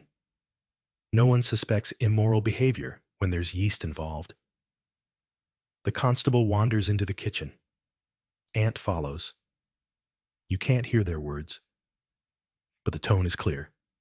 Polite pressure, veiled threats, mutual boredom. Then, something remarkable. The constable yawns, a proper jaw-cracking, mildly apologetic yawn. Aunt offers him a chair. He takes it. 5 minutes later, he's asleep, head tilted, hands still resting on his notebook, snoring. Aunt gestures, and within seconds, Frances is covering him with a shawl. Marjorie puts a cup of tea beside his hand. Lucy slips a daisy into his breast pocket. This is not the first time this has happened. You learn later that Inspector Latchberry comes by every few months. He files a report, accepts a tin of biscuits, and tells his wife he's been inspecting a warehouse. The girls let him sleep. Aunt says it's the least they can do. Even a dog needs a nap, she mutters, sipping her tea. The next morning, he'll wake, button his coat, and mumble something about everything being in order. And the cycle will repeat. Because that's how the law works here. Not as a sword, not even as a shield. Just a slightly squeaky floorboard you learn to step over. You sit in the parlor, watching him breathe, watching Aunt knit without looking. Tibby stretches across the rug, belly exposed, utterly indifferent to justice. And you realize the true defense of this house isn't in its bribes or codes or whispered warnings. It's in the calm, the practiced stillness, the knowing that nothing panics here, not even the law. The fire cracks low. The constable murmurs in his sleep. Someone giggles, softly, probably Ginny, and you lean back, heart surprisingly light, warmed by biscuits and rebellion. There's a room on the second floor, fourth door on the right, past the shelf of crooked candle holders and the portrait of a child no one claims. The door is marked simply with a brass 4, though the number has been scratched so often it looks like a hieroglyph. You pass it nightly, slowly, quietly, because room 4 is haunted, not in the thunderclap, ghost wails through the wallpaper kind of way. No, this haunting is more elegant, subtle, Victorian. It begins with a scent, lavender and damp parchment, always faint, always unmistakable. No one burns lavender oil upstairs, too expensive. But the smell lingers in the hall, drifting gently from the door of room 4, like a sigh with manners. Inside, the room is perfectly ordinary. A brass bedstead, a quilt stitched with pansies, a chair that rocks slightly when no one's near it. There's a water pitcher with a chip shaped like a crescent moon, and a mirror that fogs even when the fire's not lit. Frances swears the mirror once showed her in a wedding dress. She was holding onions. It was unsettlingly specific. The story goes, depending on who's telling it, that room 4 was once home to a girl named Lillian, or Eleanor, or Theodora, red hair, wore pearls, smiled too much, died quietly. No one agrees on how. Fever, falling down the stairs, poisoned by bad jam. Ginny claims she speaks to her. Only on Tuesdays, she says, when the air feels like paper. No one laughs. Not really. Tibby avoids room 4. That, more than anything, makes the girls wary. Tibby, after all, has impeccable judgment and once chased off a vicar who smelled of smugness. Victorian brothels often came with hauntings, emotional or spectral. Too many lives, too many quiet exits. Historians still argue whether it was the melancholy of the wallpaper or the weight of unspoken goodbyes that caused these houses to breathe like old lungs. Marjorie leaves a biscuit by room 4's door every Thursday. No one eats it. But if she forgets, the rocking chair creaks at night. Once, a client insisted on using room 4. A new man, eager and unkind. He laughed at the warnings, mocked the lavender scent, and waved away Frances's quiet. You sure then? He lasted 4 minutes, came running down the stairs, pale as a blank page, stammering about a lady in mourning who sat in the chair and stared through him. No one else saw her, but his shoes were soaking wet, and the air smelled like salt. He left without paying. Aunt didn't pursue it. Room 4 was left empty for a week after that. Then slowly, carefully, returned to the routine. Ginny sometimes hums by the door, a lullaby with no lyrics, just soft notes and pauses that feel like they mean something. Frances once whispered a sonnet through the keyhole. She said it was the polite thing to do. The girls don't fear room 4, but they respect it. You're invited in once, briefly. The fire crackles low. The mirror is fogged, and for a heartbeat, just a flutter, you see a shadow move that doesn't belong to you. She wears black, as the story promised. Her veil is lace, her expression unreadable, and then she's gone, or wasn't there. You back out gently, murmuring thank you to no one. Lucy waits outside, offering a fig bun. You get used to her, she says. She just likes the quiet. No one sleeps in room 4 anymore, but it's never cold. Someone always keeps the hearth lit. The bed is made. A fresh handkerchief rests on the pillow. Because here, ghosts are not banished. They're hosted, offered tea, given space, even aunt, usually dismissive of theatrics, once left a single rose on the windowsill, said nothing, walked away. You learn to walk softly past that door, not in fear, but in reverence.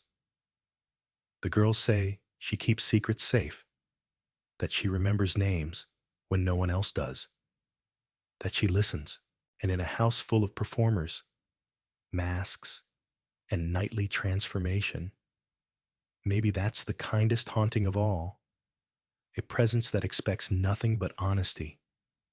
Later, when the house is asleep and the wind taps softly at the glass, you might hear the faint rustle of lace or whisper, just barely audible. You're still here, and you are. It begins with the phrase, "When I leave." Marjorie says it first, after breakfast, her spoon trailing lazy spirals through porridge that could double as wallpaper paste. "When I leave," she murmurs, "I'll open a shop that only sells gloves. Just gloves.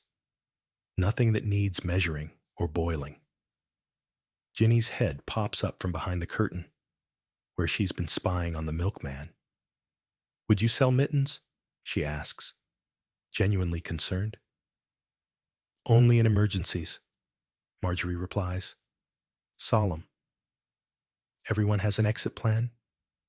Some whispered, some wild, some stitched into the hems of skirts or scribbled on the back of old receipts. You're seated on the floor, sorting buttons for no reason except to help Ginny catalog them by emotional resonance. "This one's slightly disappointed in your choices," she says, holding up a blue mother of pearl. Frances swans in, trailing silk and confidence. "I've narrowed it down to 3 options. Marry a Hungarian count, fake my death and reemerge as a novelist, or start a snail farm." She's entirely serious. At least, you think she is. Victorian brothels weren't forever homes. Most women came, stayed, left, some returned, some vanished. The why was rarely clear. The how, even less so. Historians still argue whether women left with savings and secrets, or debts and silk poisoning. Aunt keeps a drawer of old letters. You've seen her open it once. Inside, postcards from far-flung corners, written in a mix of love, code, and sarcasm. "Tell Tibby I made it to Paris. The cheese is smug. Signed, T."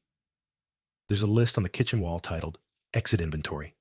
It reads, 1 hat box, empty. 3 dreams, slightly dented. 2 unpaid IOUs. 1 letter, never sent. Some of the girls practice. Lucy spends entire afternoons trying out names in the mirror. Miss Beatrice Thistle, Lady Margot of somewhere, Nora Salt. Each one tried on like a new bonnet. Ginny has a plan so elaborate it includes a fake twin and a bakery in Cornwall. She shows you the diagram. It includes a secret flower storage area and a trapdoor for tax purposes. Marjorie knits scarves she doesn't wear. "For the winters ahead," she says, "wherever those end up being." Aunt, when asked, only says, "I've already left. I just haven't packed yet." You notice that everyone keeps a bag under their bed. Not packed, but close. Inside, mismatched stockings, keepsakes, letters tied with ribbon, small bundles of coins. Lucy's also contains a painted rock she swears is magical. And hats. So many hats. Victorian women wore hats like declarations. Here, hats are escape plans in feathered form. Frances owns one so wide it could double as a lifeboat. "I'll float to freedom," she says, balancing it on her head. No man will dare follow. It's too much millinery. But here's the thing no one says.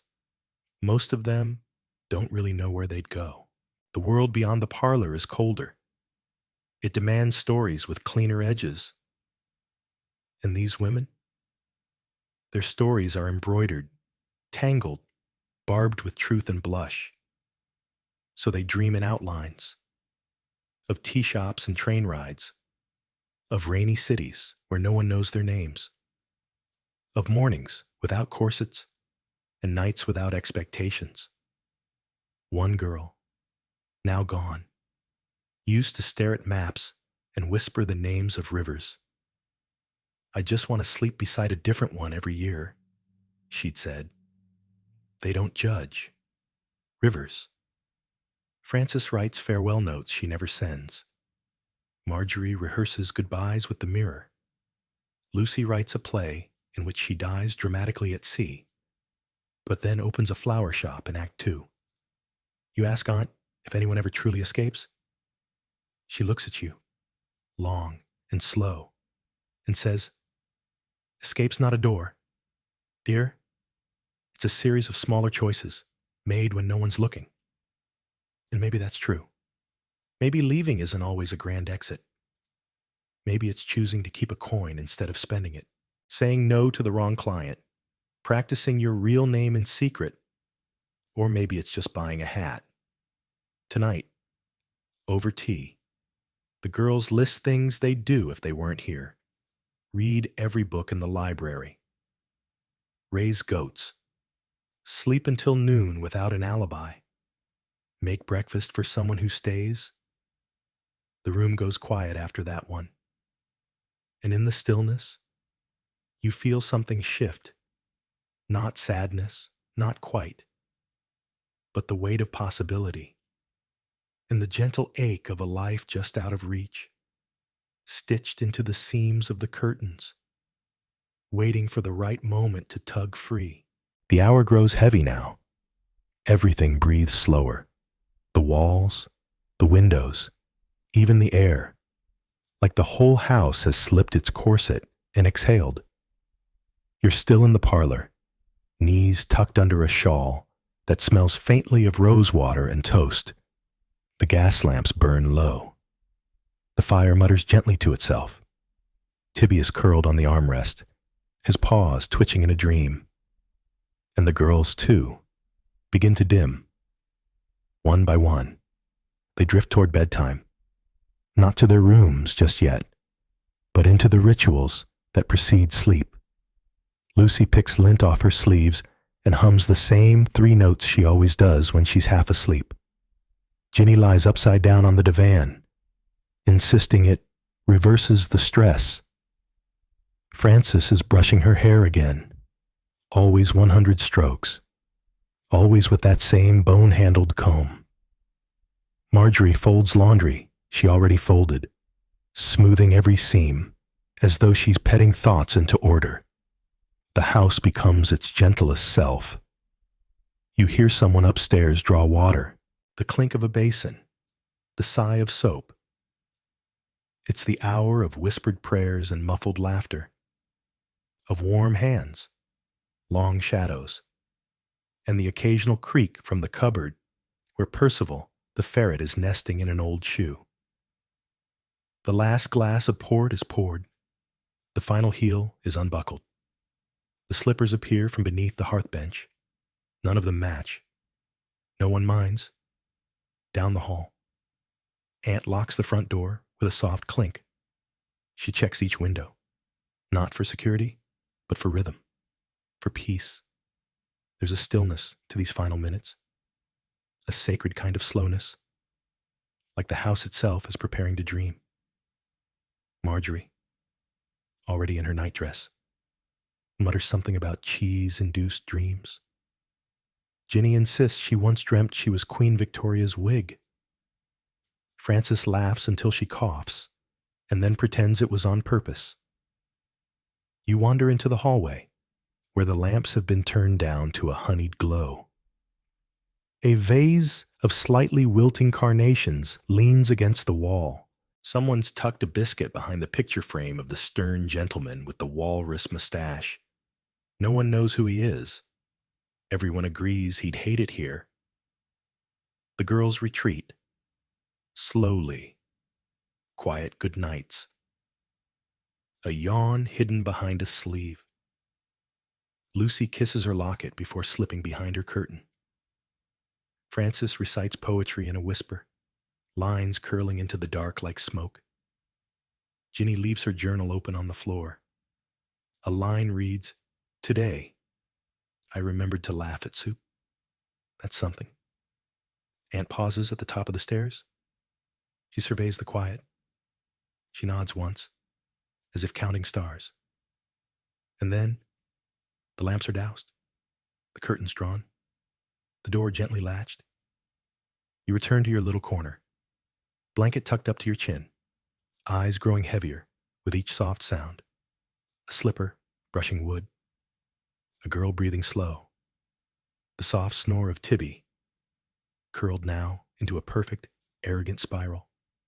The brothel sleeps, not with fear, not with shame, but with the heavy-lidded grace of people who have, for one more night, held the world at bay. So now, we drift too. Let the room fade further. Let the walls grow soft, their edges blurring like dreams remembered through lace. The fire has faded to a gentle glow, casting golden shapes on the ceiling. You lie still now, cocooned in warmth, feeling the hush of sleep settle around your shoulders like a second blanket. Outside, the city has quieted. No horses, no bells, no footsteps, just fog and the whisper of clouds. Inside, breath and sleep. The girls rest in their beds, some curled tight, some spread like stars. Tibby's tail flicks once in a final twitch of feline opinion, then stills. Frances hums once more in her sleep. Marjorie, you suspect, dreams of gloves? The house holds them all, holds you, too. And as your eyes close, you feel the comfort of the parlor walls, the velvet chairs, the whispers and laughter folded into every stair creak. You are safe. You are still. And somewhere, behind the brass door labeled 4, someone is watching gently, just to make sure. No judgment, no fear, only sleep. Let it come slowly. Let it nest in your hair and hum in your bones. The night is long and soft, and you, lucky soul, have a place in it. Why it sucked. Being a poor woman in Victorian London. We slip softly into the past, into the dim, damp, coal-dusted alleys of Victorian London. Gas lamps flicker through a yellow haze. Horse hooves clatter on uneven cobblestones slick with who knows what. Somewhere in the fog, a coughing fit echoes from an upstairs window. Your boots are already wet. Of course they are. It's the mid-1800s, and you, dear listener, are not a duchess or a debutante. No, you're one of the forgotten ones, the poor, invisible women of the slums. There's no Pinterest-worthy bonnet on your head, just a scarf that smells faintly of last week's stew and maybe a bit of rat. You tug it tighter as a chill wind cuts down the alley. Everything here feels gray, even the sky, permanently smudged by factory smoke. Welcome to a world where fog is shorthand for lung-choking soot, and umbrellas are luxuries for bankers. You probably won't survive this. I mean, statistically speaking, Victorian London was an absolute death trap, especially if you were a woman with few coins and fewer rights. Life expectancy for the poor hovered around the 30s. And that's if you avoided typhus, tuberculosis, and those wonderfully friendly open sewers. If you didn't fall into one, which people sometimes did. In skirts, you begin your day in the neighborhood of Whitechapel, or maybe Lambeth, or the rookery of St. Giles. Doesn't matter much. All the worst parts of London share a similar scent, something between fish brine, coal tar, and a hint of despair. The street crunches under your feet, not gravel, but soot and broken glass. There's a puddle that hasn't evaporated in weeks. A dead rat floats in it. Nobody moves it. Maybe it's decorative. Children dart barefoot between horse carts, laughing wildly, too young to know that their games are framed by hunger. A boy offers to shine your boots. You decline with a snort. You haven't worn anything that could be called a boot since Christmas. And even then, the left one had a hole the size of a plum. Your lodging is nearby. The door is swollen with damp and barely latches. You squeeze through sideways and into the dim corridor of the tenement. It smells like boiled cabbage, but there's none for you. You've got 3 pennies to your name, and one of them's fake. You clutch it anyway. No bathrooms here. No heat either. But if you're lucky, the woman in room 3 might let you warm your hands over her cooking fire. That is, if her husband isn't home and drunk again. A gentle reminder: most tenements were constructed during a time when building codes were just strong suggestions. Some structures lean like tired grandmothers. Floors creak. Ceilings weep mold. Historians still argue whether tenement owners genuinely believed people could live in these spaces, or whether the goal was to simply stack as many bodies as possible per square foot and let the Lord sort them out. You climb 3 flights to your attic. The stairs are narrow and warped. Someone vomited in the corner last night. Might have been you. Actually, you can't remember. There's your door, a curtain nailed in place. Privacy is a concept, not a reality. Inside, it's 5 people to a room, and a baby, and a rooster, for some reason. You sleep on a straw mattress that's mostly straw. There's something hard poking through. Could be a spoon, could be a spine. You'll check later. Now, if you're thinking, surely the government must have helped. Adorable. Victorian poor laws were about as warm and cuddly as a brick in a snowstorm. The attitude was that poverty was a moral failure. If you were poor, you must have done something to deserve it, like being born. The fog rolls back in by evening. You wrap yourself tighter in your shawl and breathe shallow. The air is heavy, sticky with soot. Historians estimate that thousands died each year from fog events alone, when coal smoke settled thick as gravy and blocked out the sun. One particularly nasty fog in 1873 killed over 700 people in just a few days. Charming, no? And through it all, you keep walking. To your job, or to find one, or maybe to the charity line, where you'll be offered tea and a Bible lecture. But more on that later.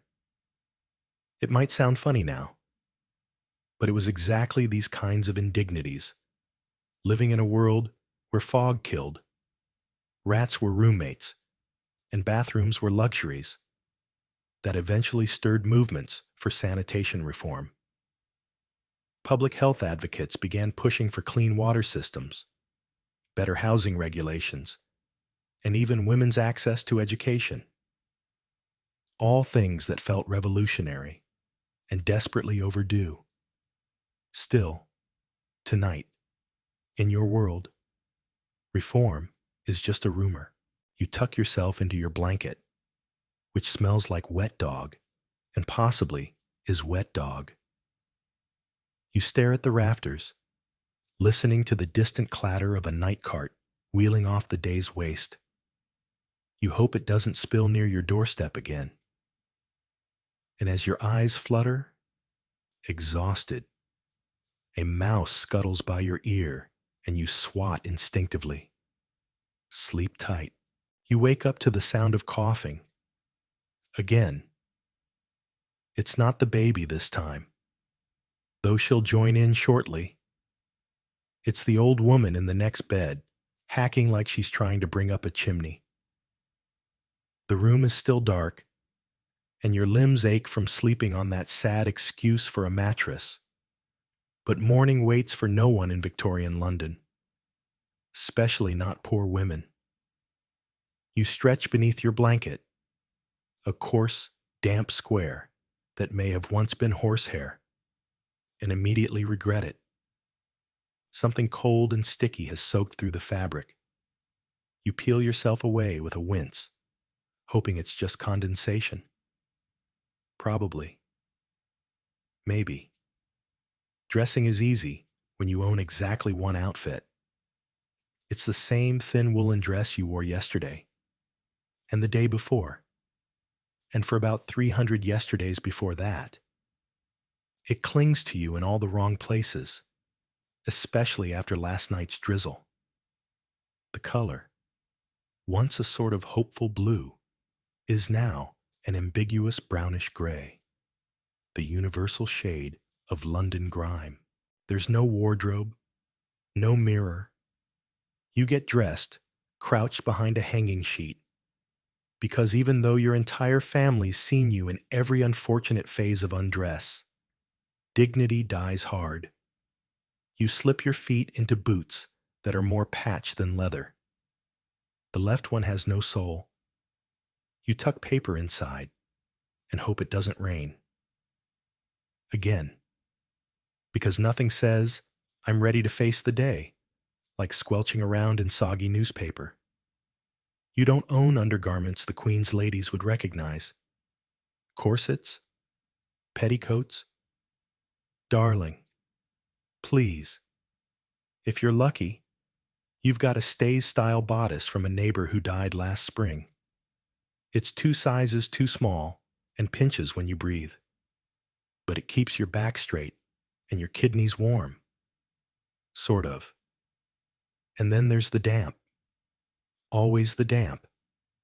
It curls into your bones, weasels into your joints, and never, ever leaves. You try to dry your dress by hanging it over a chair near the hearth. But there's no fire today. Coal's too expensive. And the last scrap of wood went toward cooking a sad onion 3 nights ago. You wave the skirt around like you're fanning royalty, but it just ends up smelling more like mildew.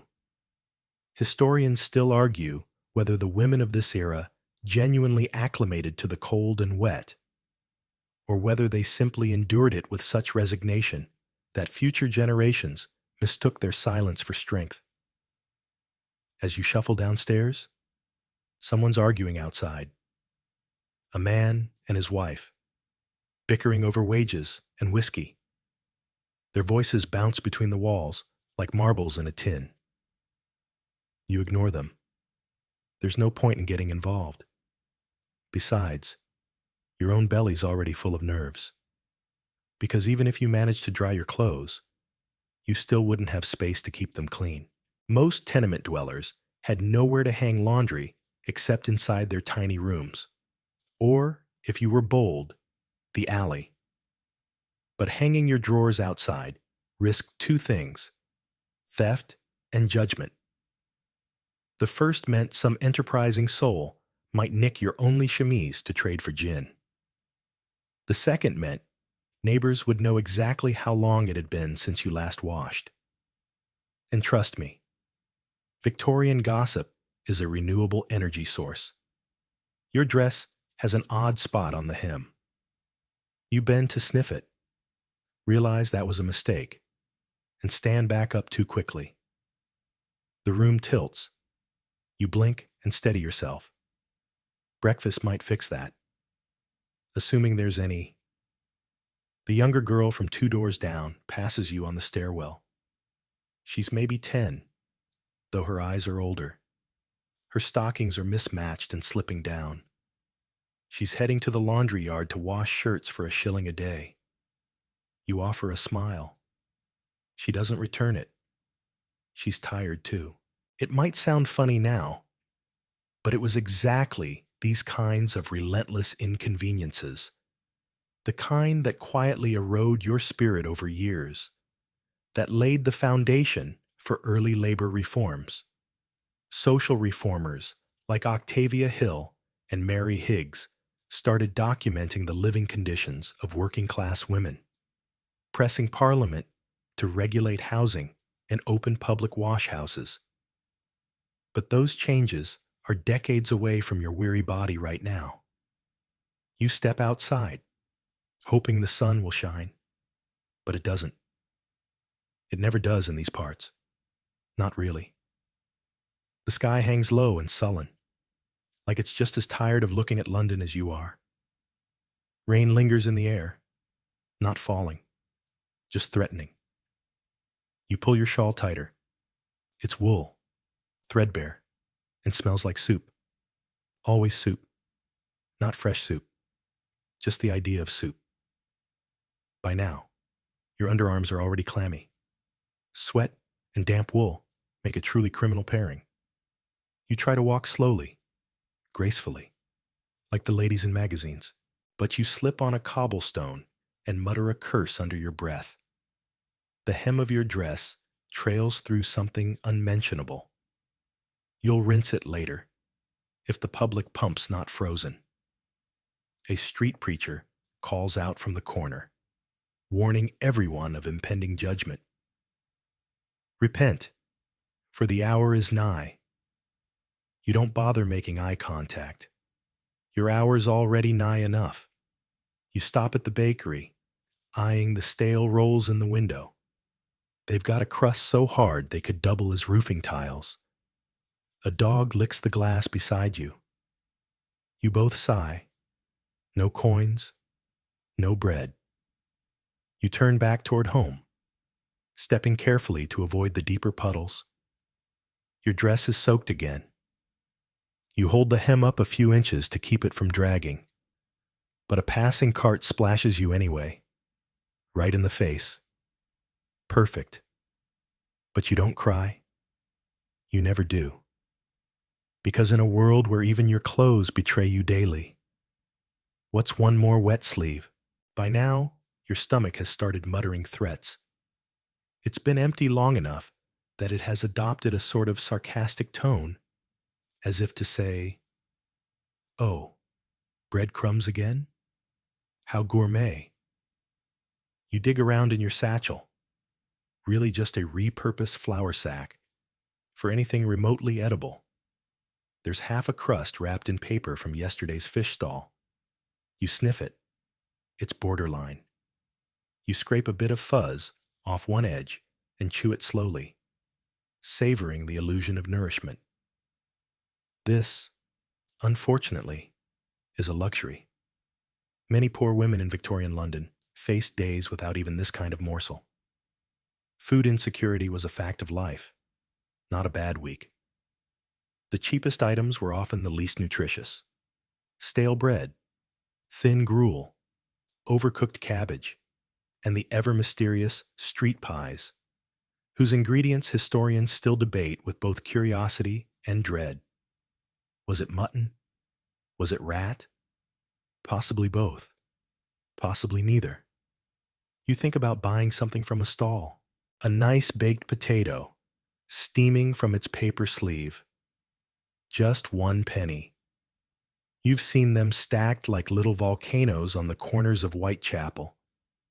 But your money is earmarked for rent, for coal, for that ounce of soap you can't go without if you want the neighbor women to stop sneering.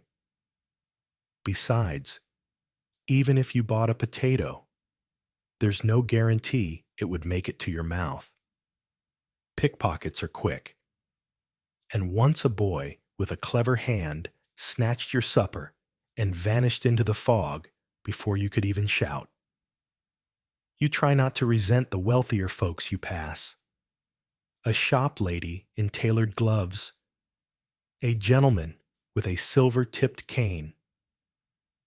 But it's hard not to notice the way their boots shine while yours dissolve into the mud. You once heard someone say, poverty makes people invisible. That's not quite true. People see you just fine. They just don't care what happens to you.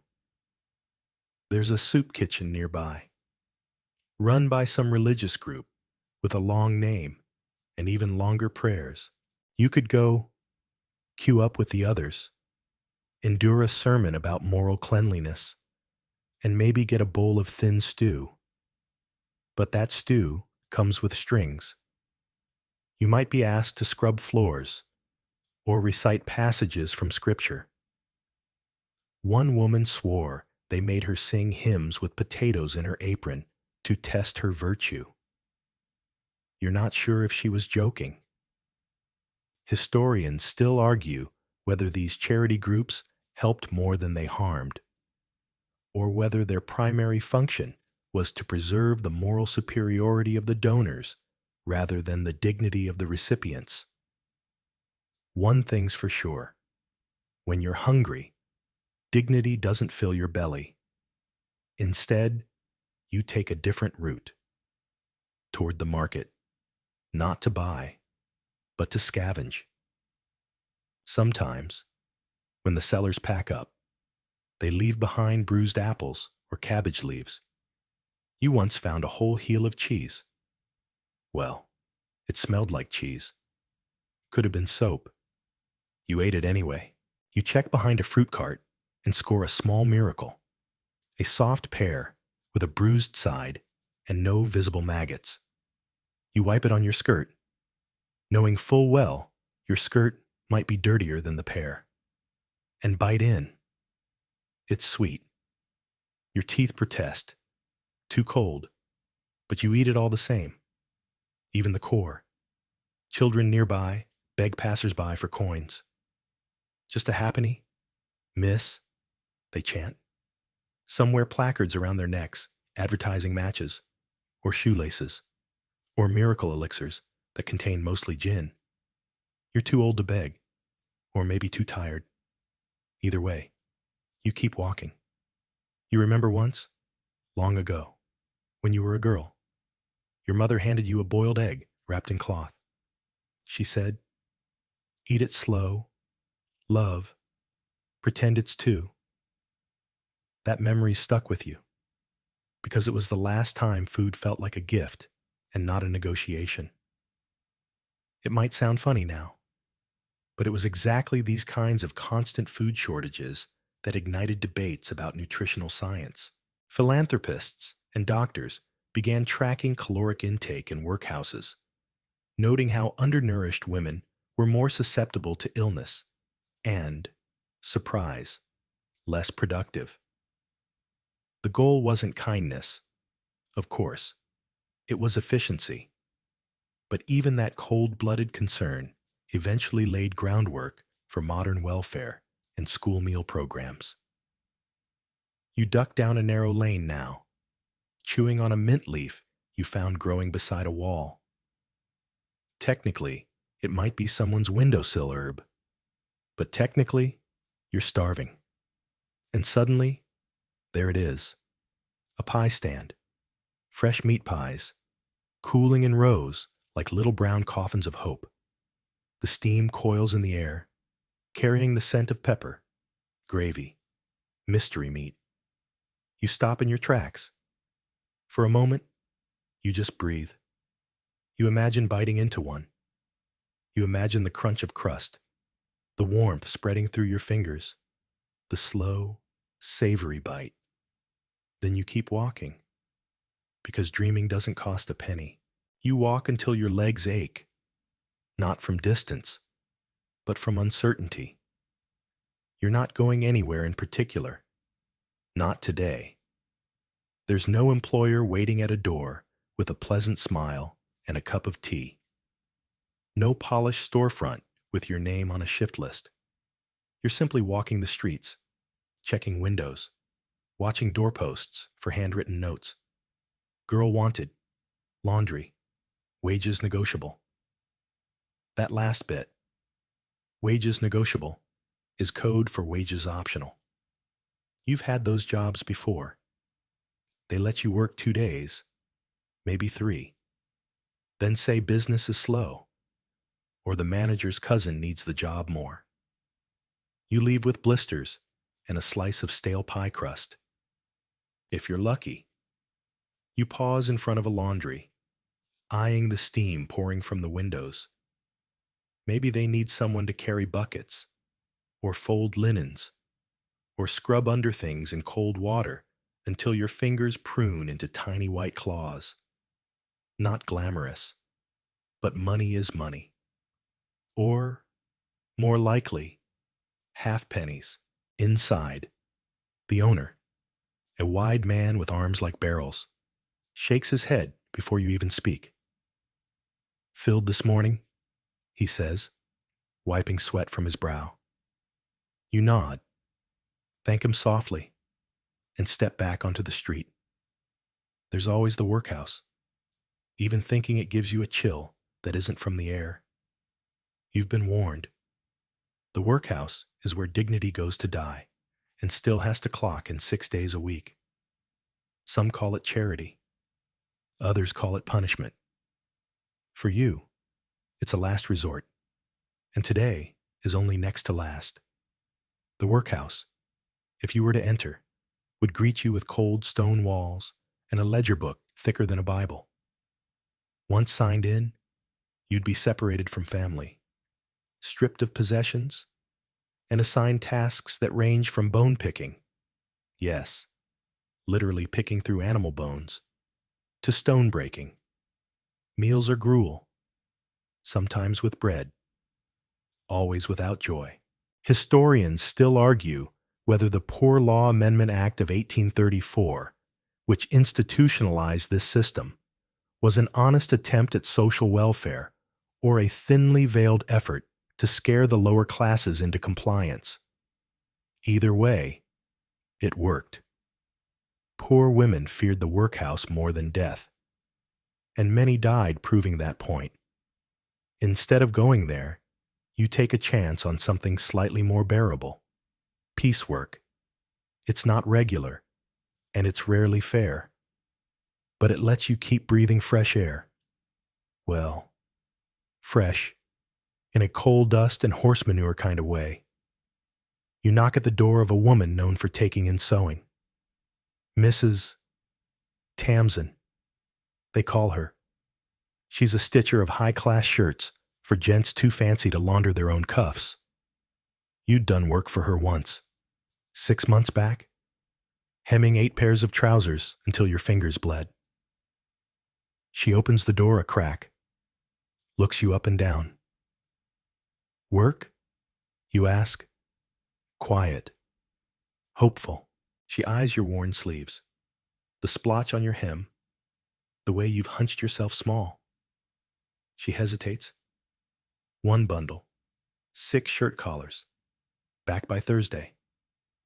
You nod, like it's Christmas morning. She hands you a linen sack. It smells clean, almost aggressively so, bleached and starched, like wealth itself. You tuck it under your shawl like it's gold and thank her. Twice. You'll work by candlelight tonight, hunching over those collars on the rickety table near the window. You'll poke your thumb more times than you can count, mutter curses you don't even realize you've said, and unpick stitches when the thread tangles. If the work is flawless, you might earn 5 pence, but only if she likes your seams. You pass a girl selling flowers on the curb. She can't be older than 7. Her fingers are blue with cold. You remember when your hands looked like that. Maybe they still do. Next comes the match girl, bundle of sulfur-tipped sticks under her arm, eyes scanning the crowd for anyone who looks lonely or flammable. You nod to her. She nods back. No smiles. Just mutual recognition. It might sound funny now, But these unstable, exploitative jobs eventually became case studies for reformers like Charles Booth and Beatrice Webb. They tracked conditions, compiled maps of poverty, and held meetings about the woman question, meaning, what do we do with all these underpaid, overworked women who seem to persist in being alive? Spoiler alert, it took decades for any meaningful change to arrive. You stop at a corner where a queue has formed. Women like you, all thin in the face, wide in the hips, eyes darting from man to man as they pass. It's not a formal queue. Exactly. Just the slow gathering of desperation. A woman with too much rouge and too few buttons leans against a lamppost. She meets your gaze without blinking. New? She asks, then chuckles. No, you've got the stare already. You don't answer. You just walk on. She's not wrong. There's a church up ahead, with a side door open. The sisters there sometimes offer bread in exchange for sitting through their prayers. You pause, just for a second, and smell something baking. But you keep moving. Today, you'd rather have pain in your stomach than guilt in your spine. You head home as the sun drops low behind the roofs, dragging the gray back across the sky like a blanket over a cage. The shirt collars ride heavy in your sack. The responsibility weighs more than the fabric. As you pass under a rusted street lamp, a man tips his hat. Too polite. Too eager. You walk faster. There's work to do tonight. Tiny. Perfect stitches that might earn you your supper. If you're lucky. The workhouse looms behind your thoughts like a bad smell. Always there. Even when you're trying not to breathe it in. But today, you walk past it. Slowly. Like someone pretending not to glance at a lion in a cage. You hear the clatter of tin bowls inside, the bark of a foreman, the muted sob of someone being told there's no room this week. It smells of boiled fat and bleach and hopelessness. If you ever cross that threshold, you know what waits. Shaved heads, separation from anyone you love, and endless hours picking oakum, tarred rope fragments for the Navy, until your fingernails blacken and peel. Or worse, bone sorting, where you break down carcasses to separate usable materials. Smells that never leave your hands, even after scrubbing with carbolic. So you push those thoughts aside. You've got your shirt collars, a little work, a little hope. That's enough for one evening. But it's late, and your legs ache. So you take a short detour, just to sit. You find your usual perch, a wooden crate beside an abandoned smithy.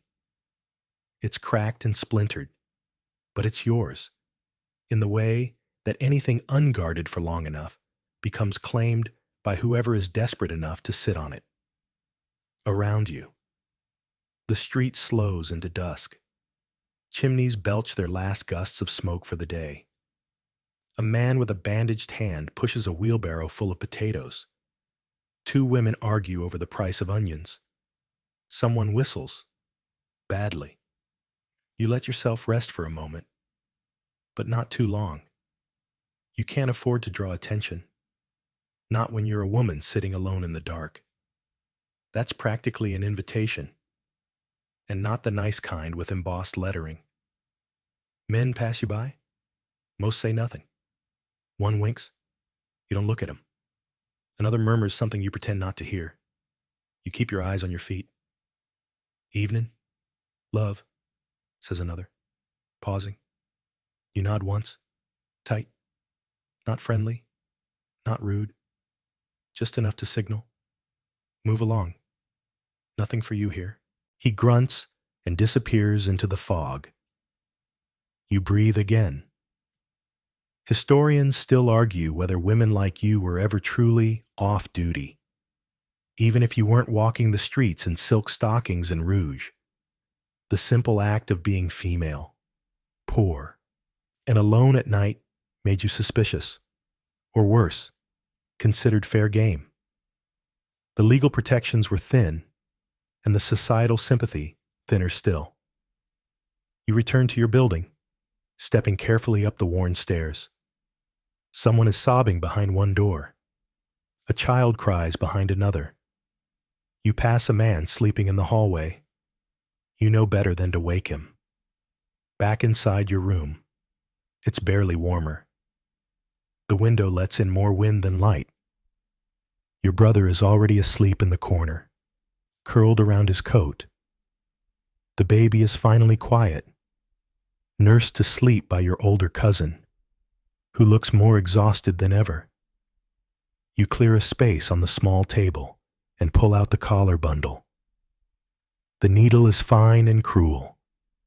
It finds every soft spot in your thumb. You work by candlelight, what's left of it, licking the thread to stiffen it, squinting as your stitches wobble and tighten. The trick with shirt collars is consistency. Gentle curves, hidden seams, invisible knots. These collars belong to men who make £3 a week just writing invoices. They expect perfection. If your thread puckers or snags, the whole lot could be rejected. You've had that happen once before. 3 days of work gone in a single sniff from Mrs. Tamsin. Too loose, she'd said. No pay, no recourse. So you sew slowly, carefully, the candle gutters, but you don't stop. Eventually, someone behind you coughs. A deep one. Wet. Not again. You glance at your cousin. She's sweating. You know that look. In this part of London, sickness is like bad luck. It visits uninvited and rarely leaves quietly. A simple cold can turn into consumption. Typhus travels fast, especially when water is shared and beds are closer than breath. You might sound funny now, telling someone you could die from a sore throat. But it was exactly these kinds of everyday afflictions that spurred the creation of institutions like the London Fever Hospital and the General Board of Health. Public health became less about helping the sick and more about keeping disease from climbing up into Mayfair. But you're not in Mayfair. You're in Bethnal Green. You put your stitching down. Just for a moment. You fetch a cloth, dip it in water that isn't clean, but at least isn't brown, and dab your cousin's forehead. Her skin is burning. Her eyes flutter. You whisper something. Comfort. Maybe. Maybe a prayer. She moans softly. You sit back, throat dry, and then you pick up the needle again, because if you don't finish these collars, there's no money. And if there's no money, there's no coal. And if there's no coal, she'll get colder, sicker. You sew until the candle dies. You keep sewing in the dark, trusting your fingertips. And when the thread breaks, you tie a new knot. You wake with your face stuck to the table and a crease in your cheek that might be permanent. The candle burned out sometime in the night, leaving a cold stub and a splash of wax across your stitching. For one horrible moment, you think it might have dripped on the collars, but no, only the tabletop. A tiny mercy. The bundle is done. 6 collars, tight seams, clean folds. You run a finger along each one, checking for puckers, missed stitches, or the telltale loop that means you were too tired to notice the thread jumped. They're not perfect, but they'll pass. Hopefully. You rub your eyes and glance at the corner. Your cousin is still breathing, but her sleep is shallow and troubled. Her skin glistens. She mutters in her sleep, not words, Just sounds. You leave the cloth on her forehead and adjust the blanket, which is little more than a quilt with aspirations. No use waking anyone. The room is still dim, lit only by gray dawn bleeding through the cracks in the window. You slip on your shawl, tuck the bundle into your satchel, and head for the door.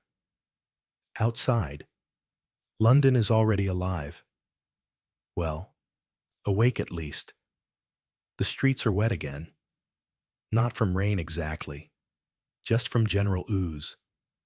The kind that seeps from bricks and curbs and horse dung with equal enthusiasm. You pick your steps carefully, boots squelching. The fog is back, too, thick and yellow, like someone's cooking custard with coal smoke. It clings to your hair, your lashes, your lungs. You cough, once, then twice. It echoes. It's not a ladylike sound, but you gave up being ladylike around the same time you gave up corsets and breakfast. Victorian London fog wasn't the pretty kind that makes poets sigh and artists reach for their easels. It was lethal, known as pea soupers. These thick smogs were the byproduct of coal fires, industrial belching, and chimneys coughing up black smoke day and night. In 1873, one such fog killed more than 700 people in a few short days. But you're not there yet. You're still in the years when it was just normal. Historians still argue whether poor communities were especially vulnerable because of their location near factories, or whether the city simply didn't care enough to protect them. Either way, breathing the air here is like drinking from a mop bucket. You cough again. You reach Mrs. Tamsin's door around mid-morning. Your hands are frozen, your lips chapped, and your stomach growling in protest. You knock. She opens the door halfway. Her hair is done, her cheeks powdered. A faint smell of rosewater clings to her dress like a polite ghost. Done? She asks. You nod, silent. You hand her the bundle. She unrolls it on the entry table and begins inspecting the collars. Slowly. Her fingers are precise and unhurried. 1, 2, 3. She pauses on the fourth. There's a stitch slightly askew, a wobble in the seam. You know it's there. You felt it last night, but were too tired to unpick it. She clicks her tongue. Sloppy, she says. Then, barely passable. You brace for rejection, for her to shove the whole bundle back at you with a sniff and slam the door. But instead, she opens a drawer and removes a small envelope. 4pence, she says. You hesitate. It was 6 pieces, you murmur. She shrugs. 2 were imperfect. You want to argue. You want to scream. But that's not how this works. She holds the power. And if you make a fuss, she'll simply stop offering you work. So you take the envelope, nod, swallow your pride like it's stale porridge. You turn to leave, but she calls after you. Better next time. Girl, you're lucky I'm generous. You don't answer. Outside, the fog swallows you again. You walk away with 4pence, barely enough to cover a loaf of bread and a bit of coal. Not enough for medicine, not enough for rest, but still, it's something. You head toward the grocer's stall, counting your coins with numb fingers. The price of bread has gone up again. The baker tells you it's because of grain shortages, or taxes, or rats. You stop listening after a while. You buy the smallest loaf, and he wraps it in yesterday's newspaper. You try not to read the headline. Something about scandal in the House of Commons. Nothing about you. There's never anything about you. You chew a corner of the bread as you walk. Careful not to finish it too fast. You'll need some for later. At home. Your cousin is worse. Her eyes flutter open when you enter, then drift closed again. Her skin is pale, lips cracked. You give her a bite of bread, and she chews slowly, mechanically, like it's just one more chore to get through. You sit beside her and hold her hand. The others stir. Your brother, the baby, your aunt. Everyone waking, everyone tired. There's no mourning here, just a cycle of unrest. Someone asks if you brought tea. You shake your head. They say nothing. Later, you'll go to the pump for water. Try to boil it. Try to coax flavor from a pinch of old leaves and a pinch of imagination. It might sound funny now, but it was exactly these kinds of daily struggles, scraping by coin, hoping one extra stitch or a kinder grocer might save you, that eventually forced lawmakers to consider minimum wage policies. But those changes are still decades away.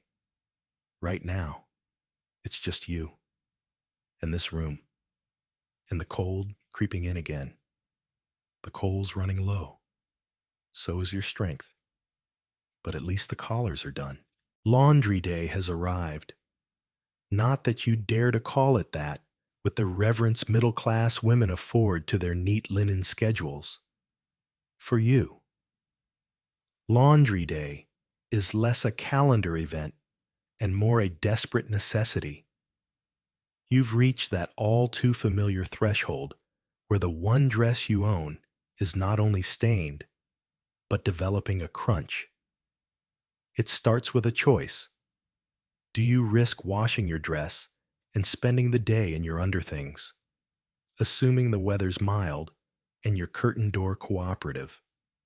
Or do you attempt a quick scrub at dawn and hope no one notices your skirt steaming in the alley? Today, you opt for the second.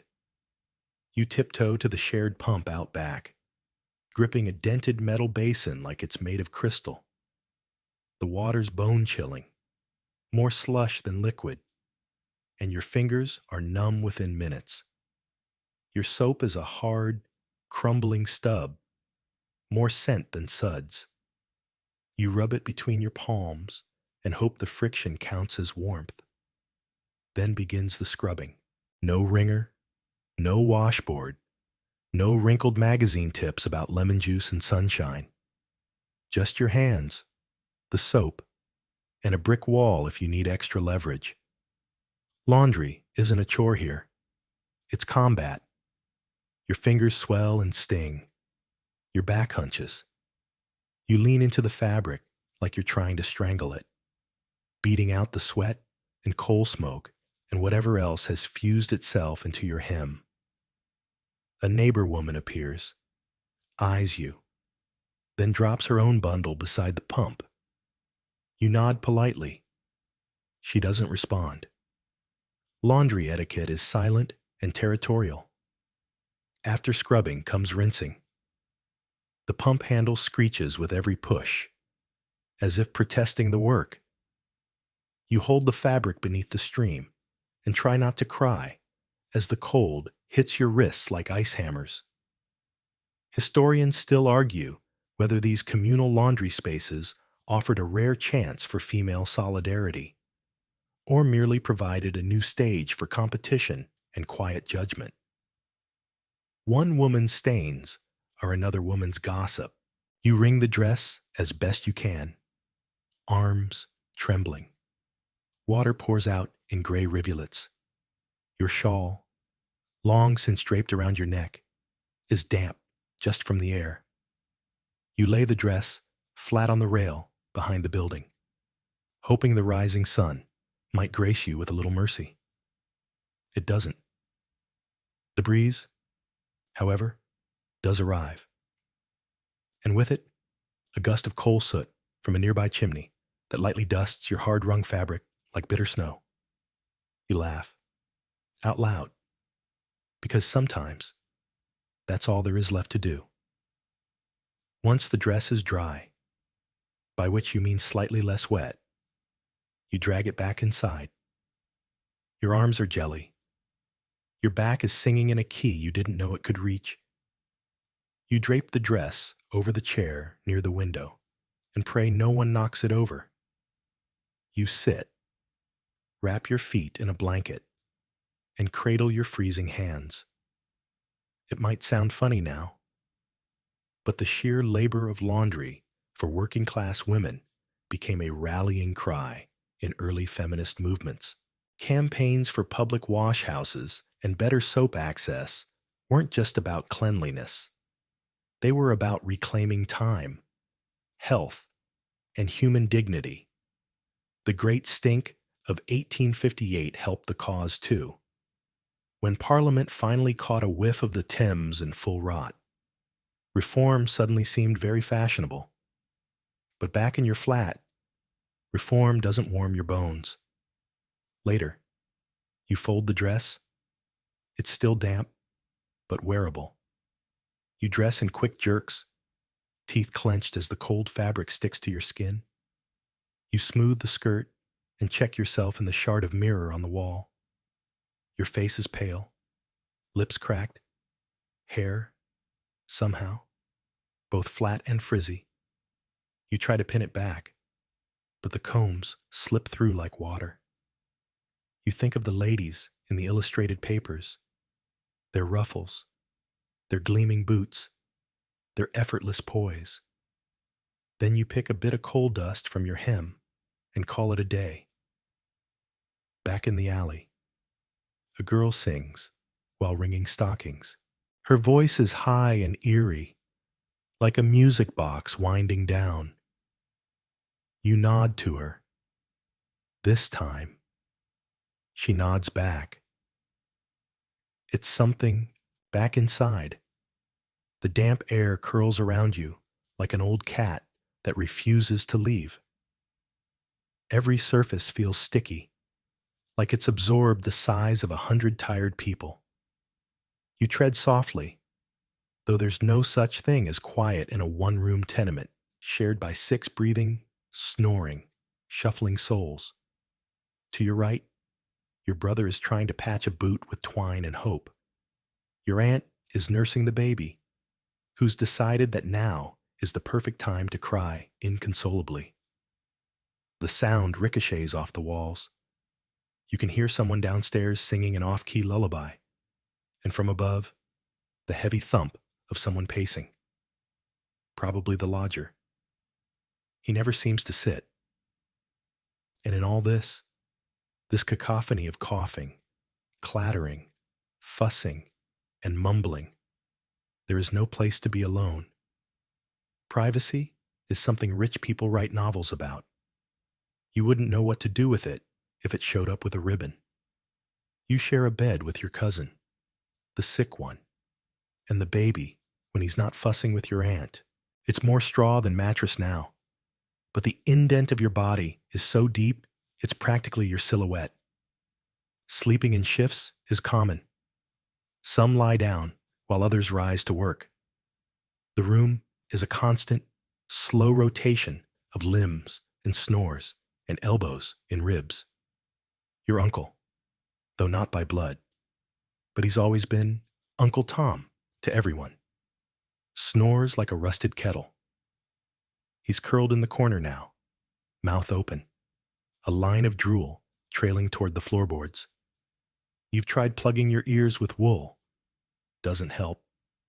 Nothing short of divine intervention could hush that man. You sit by the window, such as it is. The pane is cracked. The glass fogs over with every breath. You scratch a little circle in the condensation and peer out at the alley below. A cat is digging through rubbish. You envy its freedom. Your cousin stirs behind you. She coughs, deep and rattling.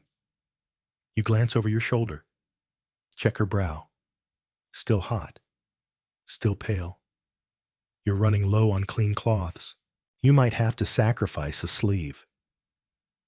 Historians still argue whether Victorian tenements were a symptom of rapid industrialization or deliberate negligence.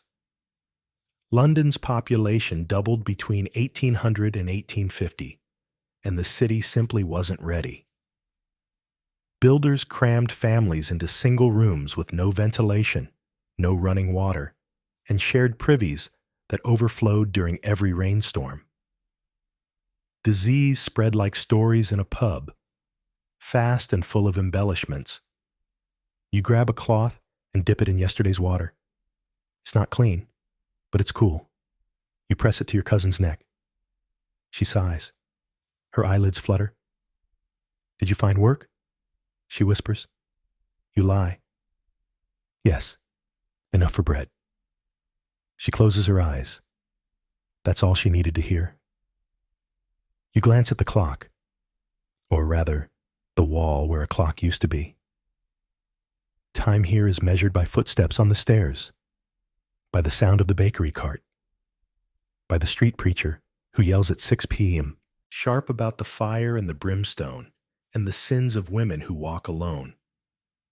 There's no fire here, just damp. You return to the table and pull out your sewing kit. There's always mending to do, especially when you only own 2 pairs of stockings and one of them's more whole than fabric. You thread the needle slowly, your hands still stiff from washing. The thread tangles. You sigh. The baby lets out a wail, and your aunt sighs like a deflating bellows. She rocks him, murmuring nonsense. You mouth the words along with her. You've heard them so many times they might as well be carved into your ribs. It might sound funny now, but the overcrowding and poor ventilation in these dwellings led to major outbreaks of diseases like cholera and diphtheria. Reformers like Edwin Chadwick published damning reports that finally forced the city to confront its own filth. But enforcement was uneven. Landlords cut corners. Inspectors looked the other way, and the poor kept sleeping 6 to a room, hoping the lice didn't bite too deep. You finish your mending and hold the stocking up to the light. The patch is crooked. So be it. Someone knocks at the door frame. No one has a real door here, just sheets, boards, or curtains. It's the neighbor's daughter. She's 12, maybe 13. Her hair's neatly plaited, and her hands are black with chimney soot. Ma says, "Can we borrow a bit of flour?" She asks, eyes darting toward the crust on your shelf. You hesitate. It's not yours? Not really. But you nod. Hand her the tin. Thank you, she says. Then she lingers. Ma says she'll trade a bit of goose grease, if your cousin needs it. You nod again. Tell her thank you. She smiles, just a flash, and disappears. You sit again, watching the window fog, stitching patches onto patches. There's no silence here, but there is rhythm. A cough, a murmur, the baby cooing, and beneath it all, the breath of the city outside. Thick, ragged, and just as tired as you are, you head out again later. Fingers still raw from stitching and scrubbing. Eyes heavy with the kind of tired that settles behind your bones and makes itself a long-term tenant. But you have no choice. There's always another errand. Always another task that requires a walk across town and a please on your tongue. This time, it's for work, or the chance of it. You heard yesterday, half whispered by the grocer's wife while she scolded her boy for sneaking turnip ends, that a seamstress near Spitalfields is looking for help. Extra hands for shirtwaists, she'd said, but only if yours are quick and neat. You quicken your pace.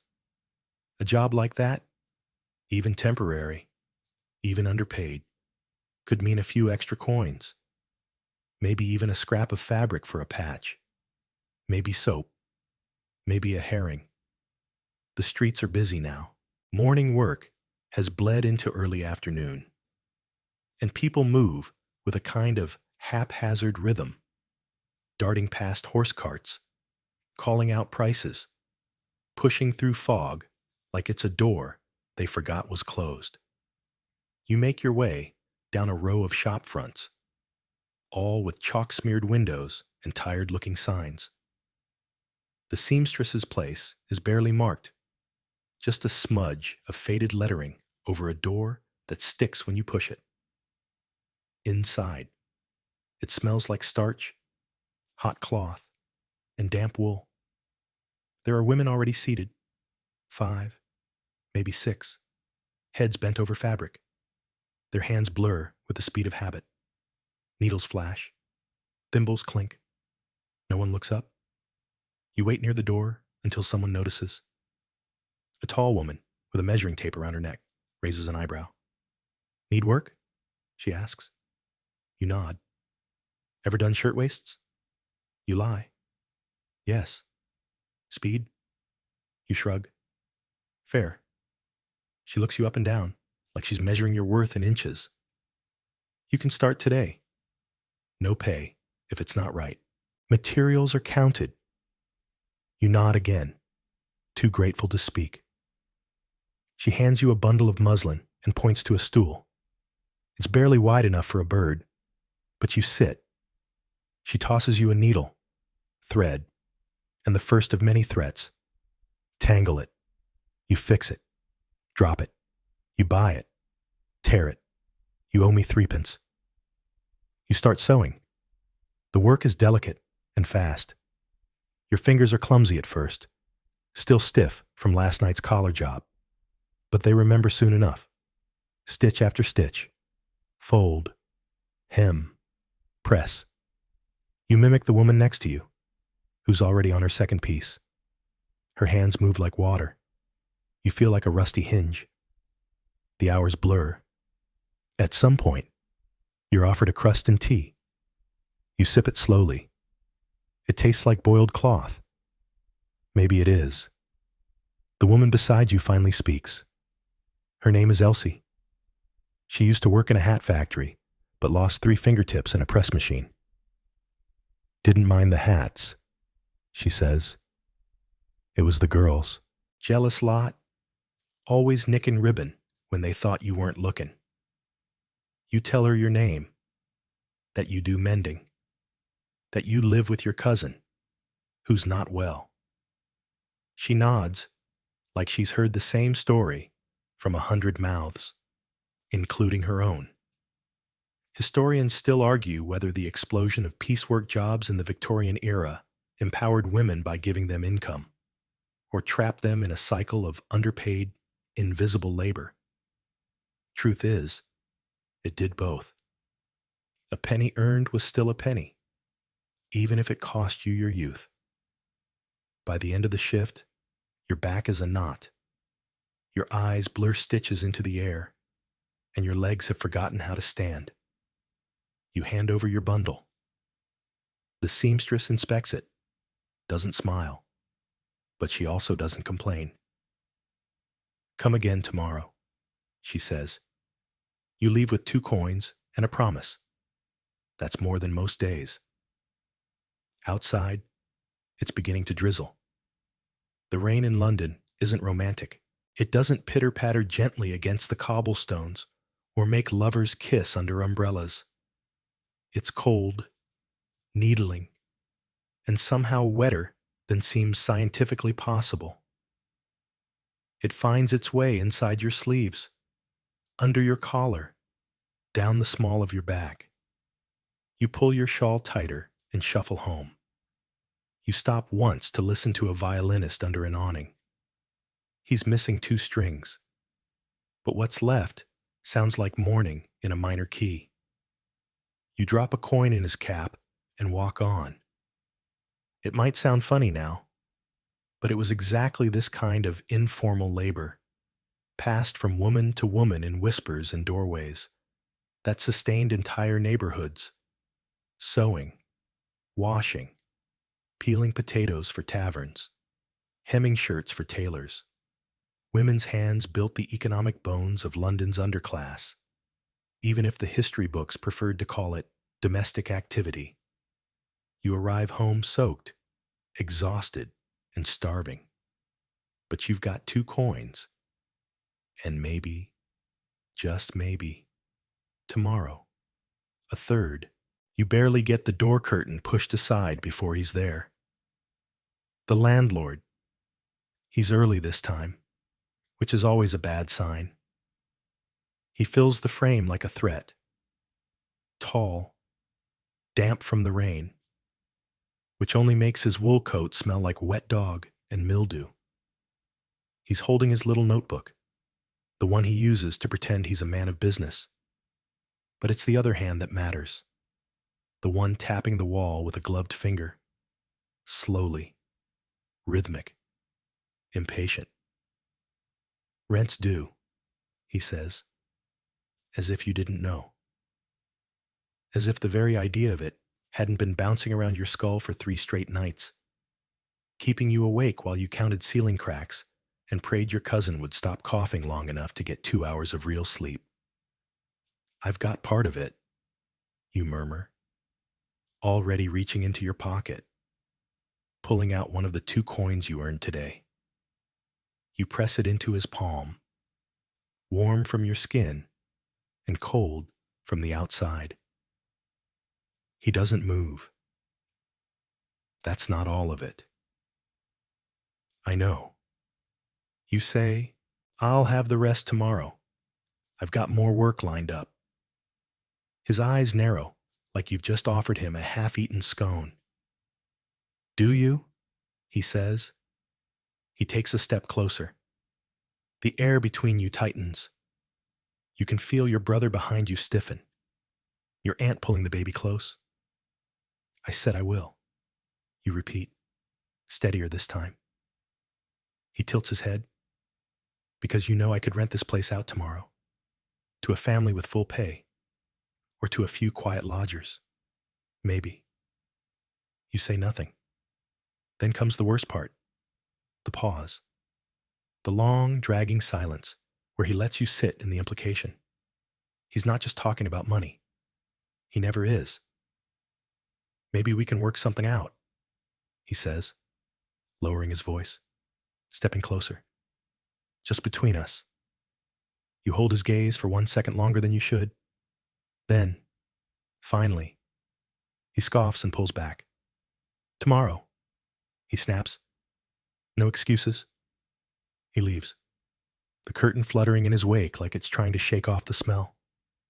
You exhale. Slowly, your cousin, from her palate, whispers, "He won't stop." "I know." You say.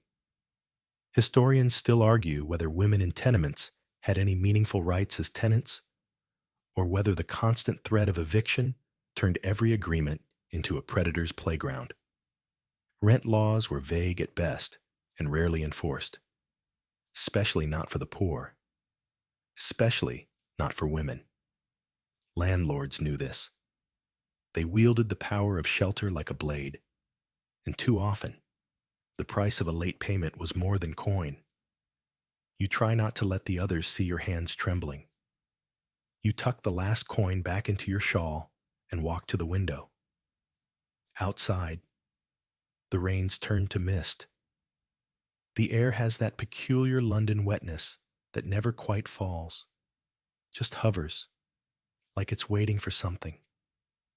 You're waiting too, waiting for the seamstress to say you're worth a few more coins, waiting for your cousin to get better, waiting for the next knock. You think, briefly, about what it would take to leave, to start again in a place without damp walls, without crooked stairs, without men like that at the door. But where would you go? Who would take you in? You're not the only woman who's thought about running. You're just one of the many who hasn't. Your aunt is boiling water in a tin pot. It smells faintly of soap, probably because someone used the same pot to soak laundry earlier. You slice the bread. 3 pieces. You take the smallest one. You don't even butter it. You've got no butter, and haven't in weeks. It's just bread, hard at the edges, soft in the middle if you squint. The baby gnaws his slice like a toothless squirrel. He's learned not to expect more. You sit beside your cousin and offer her the larger piece. She's too tired to argue. You eat in silence, chewing slowly, tasting every bit of flour and salt and air. It might sound funny now, but these moments, three people sharing one loaf in a room where the only heat comes from breath, were precisely the kind of quiet desperation that inspired the earliest tenant rights campaigns. Reformers fought for inspections, sanitation rules, and rent caps, but change crawled slower than the mold growing on your ceiling. You finish your bread and stand to check the chamber pot. Full again. Of course, you lug it carefully down the back stair to the shared privy. The smell is what you expect. There's no door. Someone has scrawled poetry on the brick wall. You recognize the scrawl. Elsie from the shirtwaist shop. She has a flair for sarcasm. You empty the pot, wipe your nose with your sleeve, and trudge back up. The rain has stopped, but the street glistens like it's sweating. Inside, the others are settling. Your cousin is asleep. Your aunt is humming to the baby, a tune without words. You sit on your straw bed, wrap your shawl tighter, and stare at the floorboards. You've survived another knock, another favor you didn't have to give.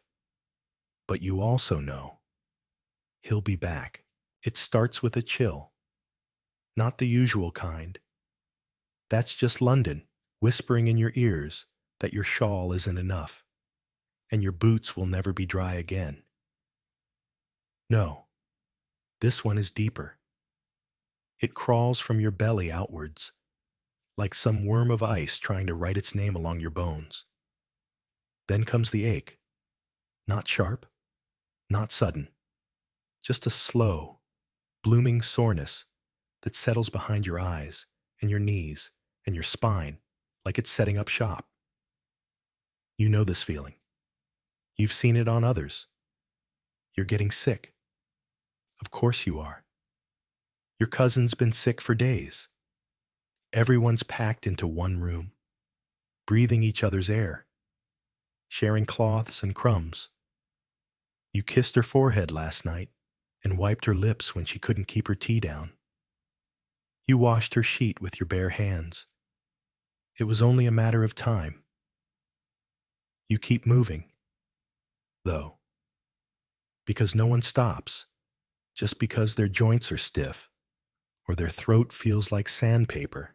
If everyone who felt ill took to bed, London's East End would collapse in an hour. You take small sips of water, even though it tastes metallic. You eat half a crust and chew it for a full minute, not because you're savoring it, but because it's hard to swallow without wincing. And then you go out. You don't want to, but your cousin needs goose grease, and your aunt thinks the grocer might have a bit. If you can spare a coin, or, failing that, offer to sweep his doorway and not ask questions about what's in his sausages. The street looks worse than usual today. Maybe it's your fevered eyes, but the buildings seem to lean a little closer, like they're whispering secrets to each other. People move faster, or maybe slower. You can't tell. You reach the shop and smile at the grocer. It comes out crooked. He narrows his eyes. You all right? You nod. Bit tired. You look like a ghost. I feel worse, you mutter, too quietly for him to hear. He lets you sweep anyway, doesn't offer payment, but gives you a smear of something in a cracked tin.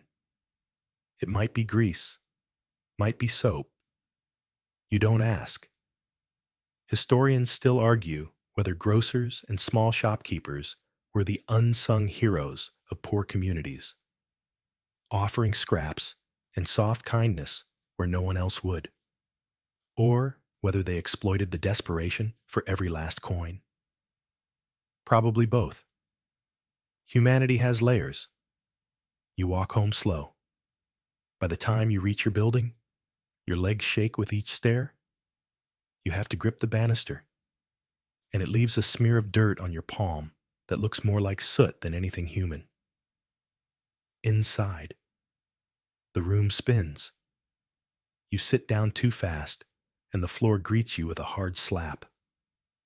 For a few seconds, you can't tell if you've blacked out or just blinked too slow. Your aunt notices.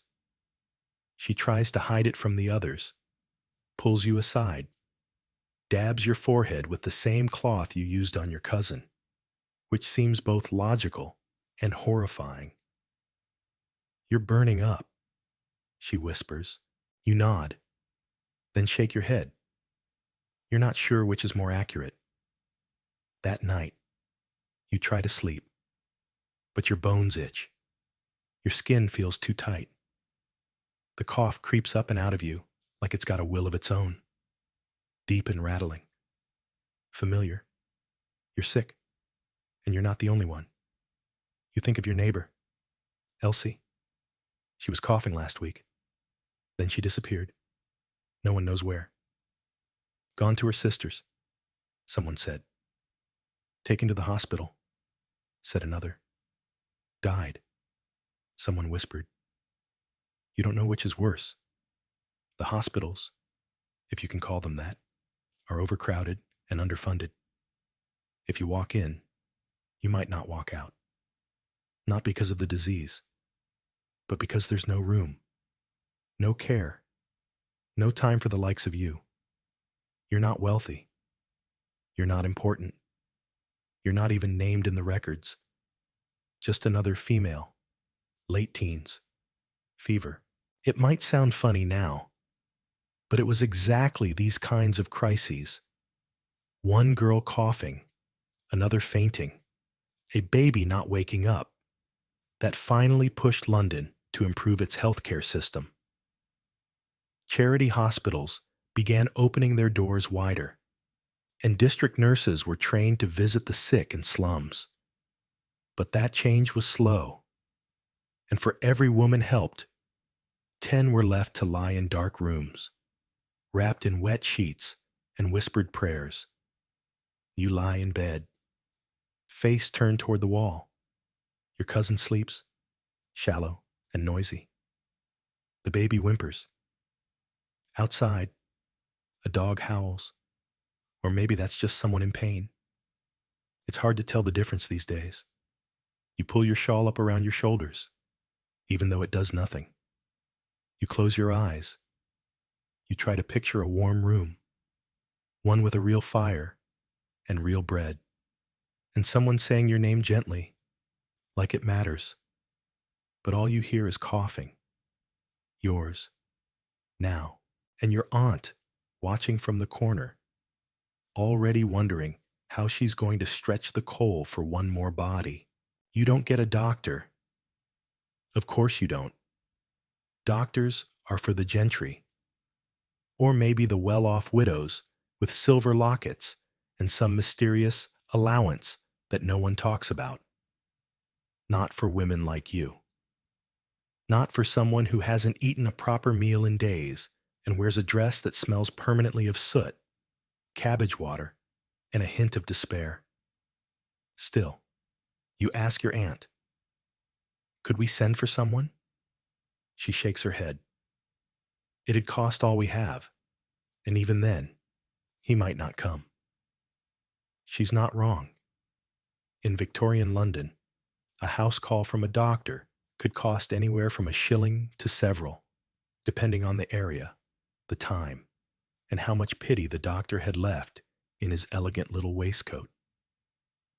For the poor, the only free option was the charity hospital. And as we've already discussed, that was like tossing dice with death himself holding the cup. So you make do, which is a polite way of saying you improvise with what little you have and hope you don't get worse. Your aunt brews you a tisane from dried mint and elderflower. You drink it in sips that burn your throat. She rubs your chest with camphor oil borrowed from a neighbor. She mutters a prayer as she does it, half out of habit, half out of hope. Your cousin, still weak, reaches over and places her hand over yours. Her skin is dry now. Her fever's broken. That, at least, is something. But yours is just getting started. Your aunt bundles you in every rag and scrap she can find. A flannel shawl, a mended blanket, even a coat that once belonged to your grandfather. It smells like pipe smoke and coal tar and warm dust. You're grateful, even as the weight makes your chest feel tighter. You drift in and out of sleep. You dream of warm water and clean sheets. You wake to someone pouring a spoonful of vinegar between your lips. It chokes you awake. And your aunt apologizes, though she does it again anyway. Cuts the fever, she says, with that certainty people use when they have nothing else left. Historians still argue whether these homemade cures, vinegar compresses, mustard plasters, onion poultices, were ever effective or simply desperate rituals passed down like lullabies. Some may have helped a bit, most didn't. But they were something to do, something to offer, in a world where passivity felt like surrender. Your neighbor stops by? Not Elsie. She's vanished again. But the older one, with 3 kids and a limp, she brings over something in a paper twist. Rat powder, she says, pressing it into your aunt's hand. Boil it in milk. Just a pinch. Don't ask. You don't drink it.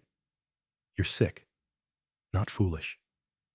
Though the idea of curling up and letting something finish the job starts to look not unappealing. You lie still, listening to the world carry on without you. Someone's baby cries 2 floors down. A dog barks. Someone, possibly drunk, possibly dying, lets out a long moan from the alley.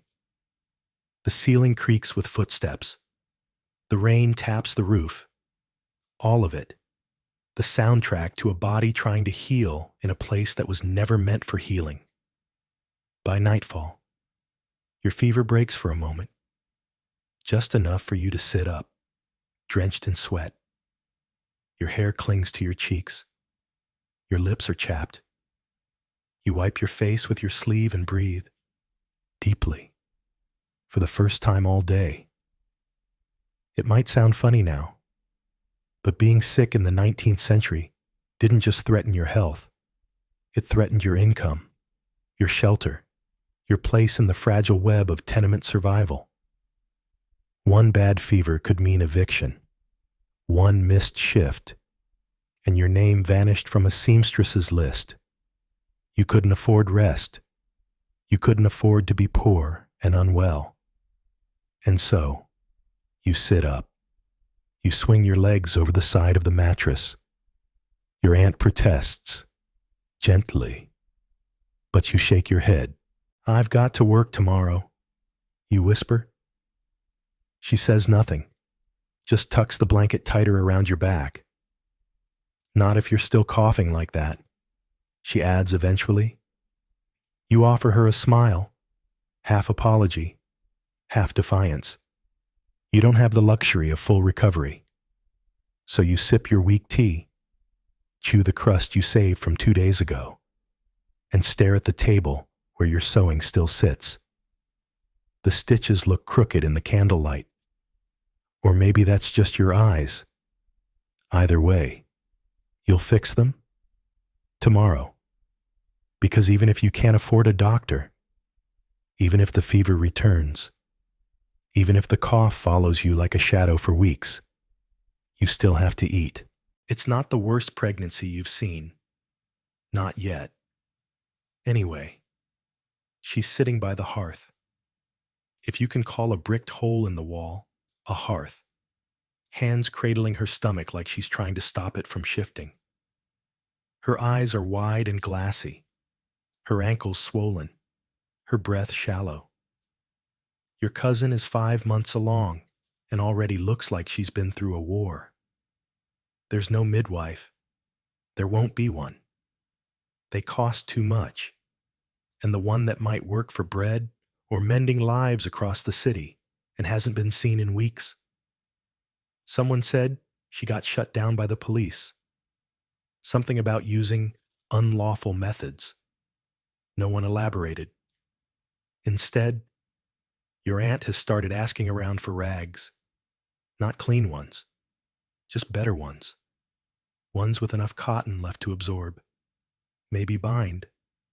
Old drawers, shredded curtains, shirts from the dead. She soaks them in boiled water and hangs them to dry, pretending that's the same as sterilization. It's not.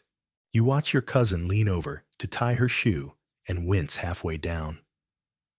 She grunts, mutters something about the baby, sitting on her bladder like it pays rent. You snort softly, a rare laugh in a room where everything else is groaning. But there's truth there. Pregnancy is not a celebration. Not here. Not now. There's no pink ribbon. No laudanum-laced chocolates. No cheerful nursery wallpaper with lambs and ducks. There's just a girl in a borrowed dress, with a belly too big for her ribs and a room too small for a crib. And it's not just the labor she's worried about. It's everything that comes before. Historians still argue whether Victorian attitudes toward poor women's pregnancy were driven by moral panic, religious zeal, or plain misogyny. Either way, if you were visibly pregnant and not wearing a ring, or worse, if you already had mouths to feed, you were branded a fallen woman, a moral failure, a cautionary tale. Your cousin wears shame like a second shawl, even when no one says a word. She hunches. The neighbors don't help. Their glances say enough. The landlady muttered something the other day about too many babies in one room. As if it were a fashion choice. As if there were a form she could fill out to opt out of survival-based reproduction. There's no maternity leave, no safety net. If she works, she might bleed. If she doesn't, she starves. She's still trying, though, stitching where she can, scrubbing with her back, braced against a wall. She limps now, favoring her right hip, muttering about aches that sound more like injuries. You offer to help her bathe. A bowl of lukewarm water and an old rag. More ceremony than actual cleansing. She lets you, but she won't undress fully. Just pulls up her shift and nods. You see the bruises on her thighs. You say nothing. She won't talk about the father. Not anymore. It might sound funny now, but the lack of prenatal care for poor women in Victorian London wasn't just a blind spot. It was institutionalized indifference. The Royal Maternity Charity offered some help, but mostly to those who could prove respectability. If you lived in a tenement and couldn't produce a marriage certificate, you were lucky to receive aspirin, and many didn't. You and your aunt make a list of things she'll need. Clean cloths, water, something to bite down on. Maybe a boiled potato, if you're lucky enough to afford one that day. No bassinet, no diapers, just folded rags, a wash bowl, and your hands. You practice your knots again. The ones they use for tying umbilical cords. You saw it once. Someone tied it wrong. The baby bled. The mother screamed until her lungs gave out. You push the thought away. The baby kicks. You see it ripple beneath your cousin's dress like a fish beneath a tarp. She startles, then smiles, just barely. It's a strong one, she says. You nod. Has to be. Later, she tries to nap. You watch her from the corner, half awake yourself.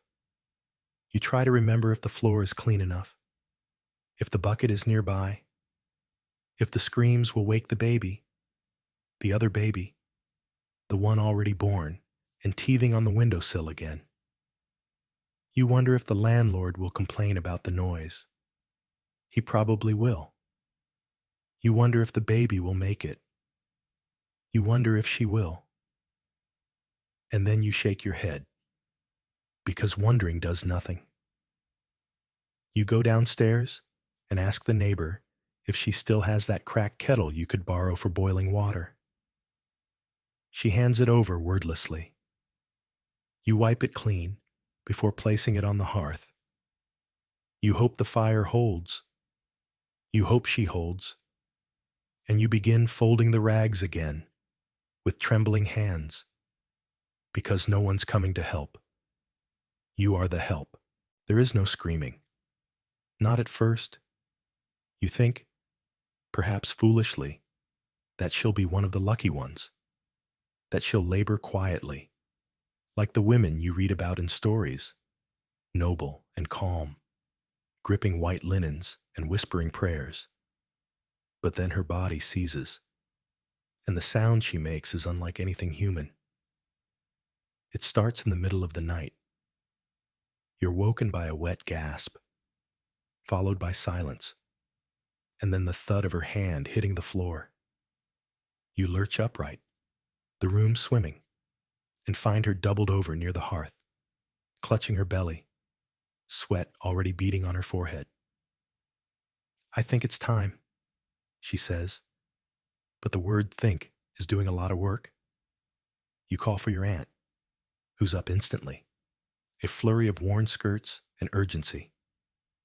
She doesn't speak, just starts grabbing things. Cloths, the kettle, the oil lamp, the bundle of twine you boiled yesterday, just in case.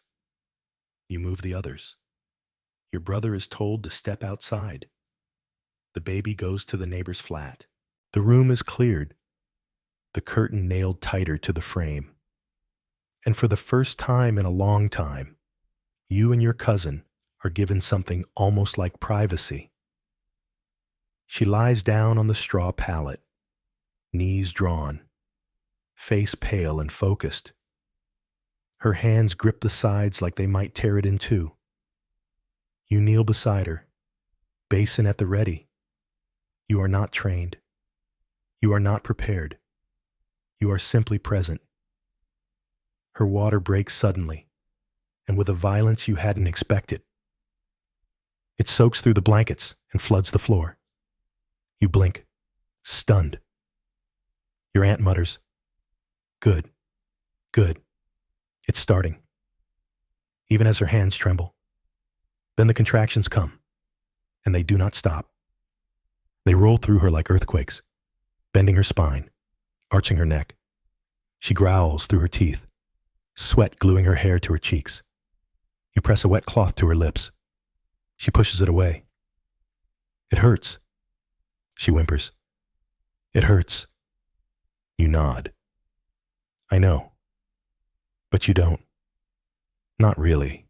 Historians still argue whether childbirth in tenement homes was more dangerous due to physical conditions, or whether it was the sheer lack of assistance that made it deadly. Midwives were rare, doctors rarer, and sterile conditions were science fiction. If anything went wrong, breech birth, hemorrhage, tangled cord, there was no one coming to help. Your cousin starts panting. Her knees twitch. Her eyes roll back and then snap forward again. She's crowning, your aunt says, eyes wide with equal parts fear and disbelief. You hold your cousin's hand. Let her squeeze until your knuckles pop.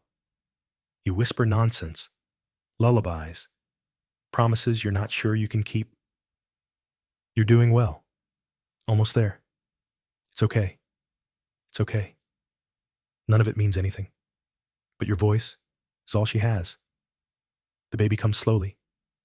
There's blood, more than you expected, and a cry caught somewhere in your throat. Your cousin bears down, again and again, face contorted with agony. Her scream tears the night like paper.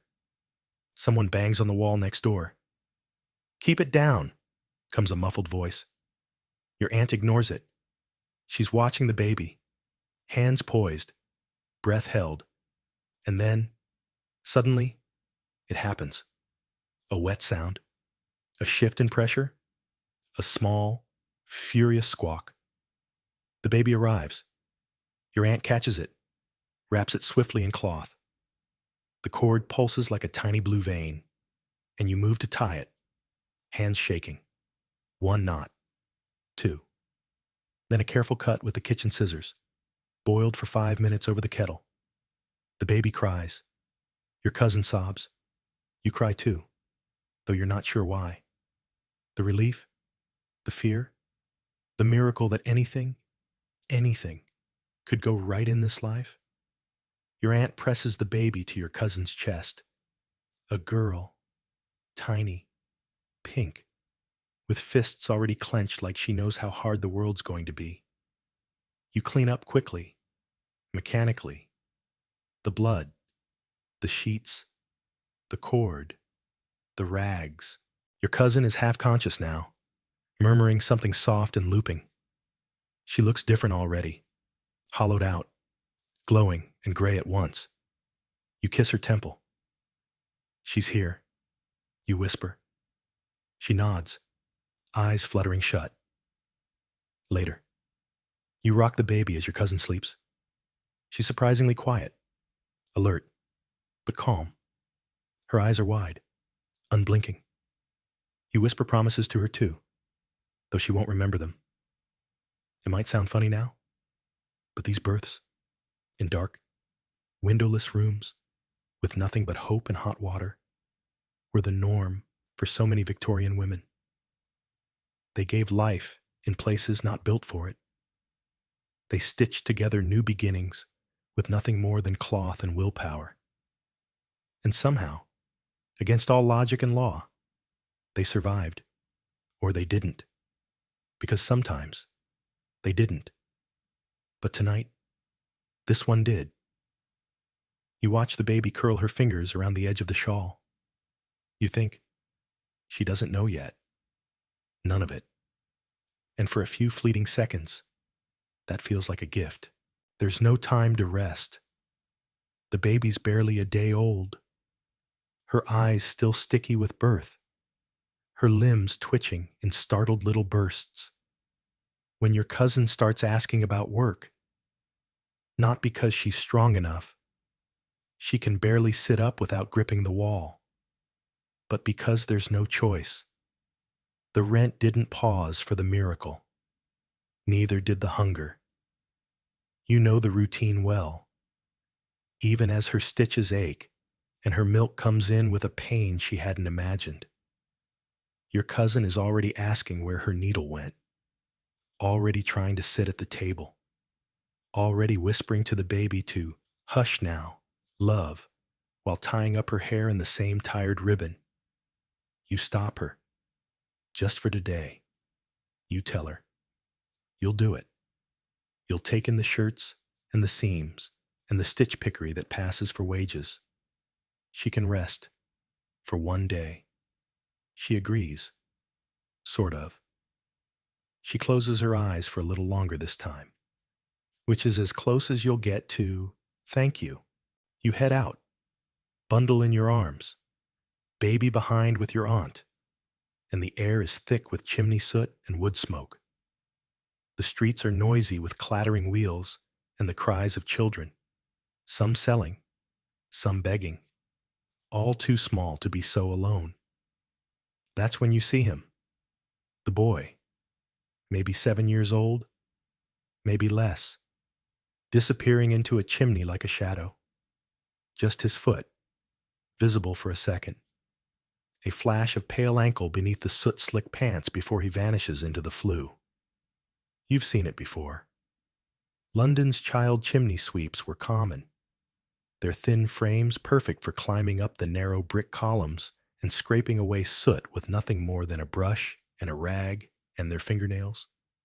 They often got stuck. Sometimes they burned alive.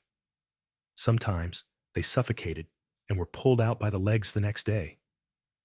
But the money, small as it was money. You spot the master sweep, cane in hand, shouting up the flue like he's calling for his cat. No one bats an eye. Historians still argue whether the increased attention to child labor in the mid-19th century came from genuine moral outrage or from fears about urban decay and rebellion. Whichever it was, eventually the Chimney Sweepers Act was passed. But it took decades. And in the meantime, thousands of children worked, coughed, and died in soot. Back at home, you remember how your brother once tried to get work at a brewery, offering to stir hops for a farthing a day. He came back with blistered hands and a black eye. You never asked who hit him. And the children who couldn't find work? They vanished into alleys, into river docks, into reform schools that reformed nothing. Some were swept up by charities, others by people who promised safety and delivered worse. You think about the new baby. She'll grow up in this world. One where childhood is a window that slams shut at 6, maybe 7, if you're lucky. Even the so-called schools, if you can find one, are grim little rooms with a bored instructor and too many children to keep track of. Half the time, the teacher is drunk. The other half, he's just cruel. Still, it might be better than the match factory. Girls as young as 8 were working in them, dipping wooden sticks in white phosphorus all day long until their jaws literally rotted from the inside. Fossy jaw, they called it. A slow, painful death. And all for a halfpenny, a gross. You shake the image from your head. You reach the workshop, drop off your bundle, and pick up a new one. You trade coins with the seamstress and return home with just enough for bread and some cheese so soft it might actually be mold with ambitions. The baby is crying when you get back. She's hungry. Your cousin tries to feed her, but winces too hard. Her chest is tender, her arms weak. You help her shift, position the baby, wrap them both in the blanket. She won't stop crying. Your cousin says, "She's new." You reply, "She doesn't know not to." The baby sucks, hiccups, settles. Her small body curls like a comma against her mother's side. You sit at the table and begin the new sewing job. This one is cuffs for men's jackets. The stitches have to be small, uniform, invisible, even though they'll never thank you for it. It might sound funny now, but these endless tasks, performed between crying babies and coughing fits, in the same dress you labored in, with hands that hadn't healed, were the beating heart of London's underclass economy. Women carried it all on their backs, their hips, their fingers. And now, it's your cousin's turn, but not today. Today, you sew for her, and for the little one who has no idea yet that her first job application may come before she can spell her name. Outside, the chimneys puff, the carts rattle, the landlords knock. Inside, you work, and beside you, a baby sleeps. You get stared at a lot these days. Not the good kind, where someone notices your cheekbones or your clever way of tying your shawl. No, the other kind. The kind that trails behind you in the street like a suspicion, curling at the edges of every whispered conversation. You're a woman who walks alone. And in Victorian London, that is enough. You leave the house early, just after feeding the baby a bit of milk and bread mash. Your cousin still dozing beneath the tattered quilt. You've got a job to check on, some possible new mending work from a house on Brick Lane, and the walk's not long, but you still tie your shawl twice and keep your head down. Too fast, and you look like you're running from something. Too slow, and you look like you're waiting for someone. Both raise eyebrows. The first man you pass is selling meat pies that probably contain no meat. He doesn't look at you. The second one does. He winks. You keep walking. A woman across the street gives you a tight, pinched lip look. Not cruel, just defensive, like she's weighing whether to move her children closer to her or simply look away. You can almost hear her thinking. Alone. Not married. Probably fallen. That word. Fallen. So clean. So final. Like you tripped once. Just once. And that's it. No climbing back up. Victorian society was obsessed with labeling women. Respectable. Domestic. Widowed. And of course, fallen. Never mind why. Never mind that the fall was often a push. A husband who died. A child out of wedlock. A man who promised a wedding ring and delivered a broken reputation instead. Historians still argue whether this moral obsession helped reinforce the rigid class divisions of the era, or whether it was simply the easiest way to keep women controllable. It's much easier to ignore someone if you've already decided they're sinful. You try not to meet eyes with anyone else. Just watch your feet. Still, the stairs find you. A group of boys pass you near the alley. One of them whistles. Another calls out something crude about your hips. You don't react. That's the rule. No matter what they say, don't flinch. Don't turn. Don't feed them the satisfaction. Of course, if you don't respond, you're cold, arrogant, asking for it. And if you do, well, then you're definitely that kind of woman. It's a lose-lose game, and everyone's playing it except you. You reach the mender's home, a tall brick building with ivy and peeling white shutters. A maid answers the door and looks you up and down like you're mud on the doorstep. Mrs. changed her mind, she says. Said she'll send the work to a shop instead. Doesn't want it done. Here? You nod. She doesn't say goodbye, just closes the door.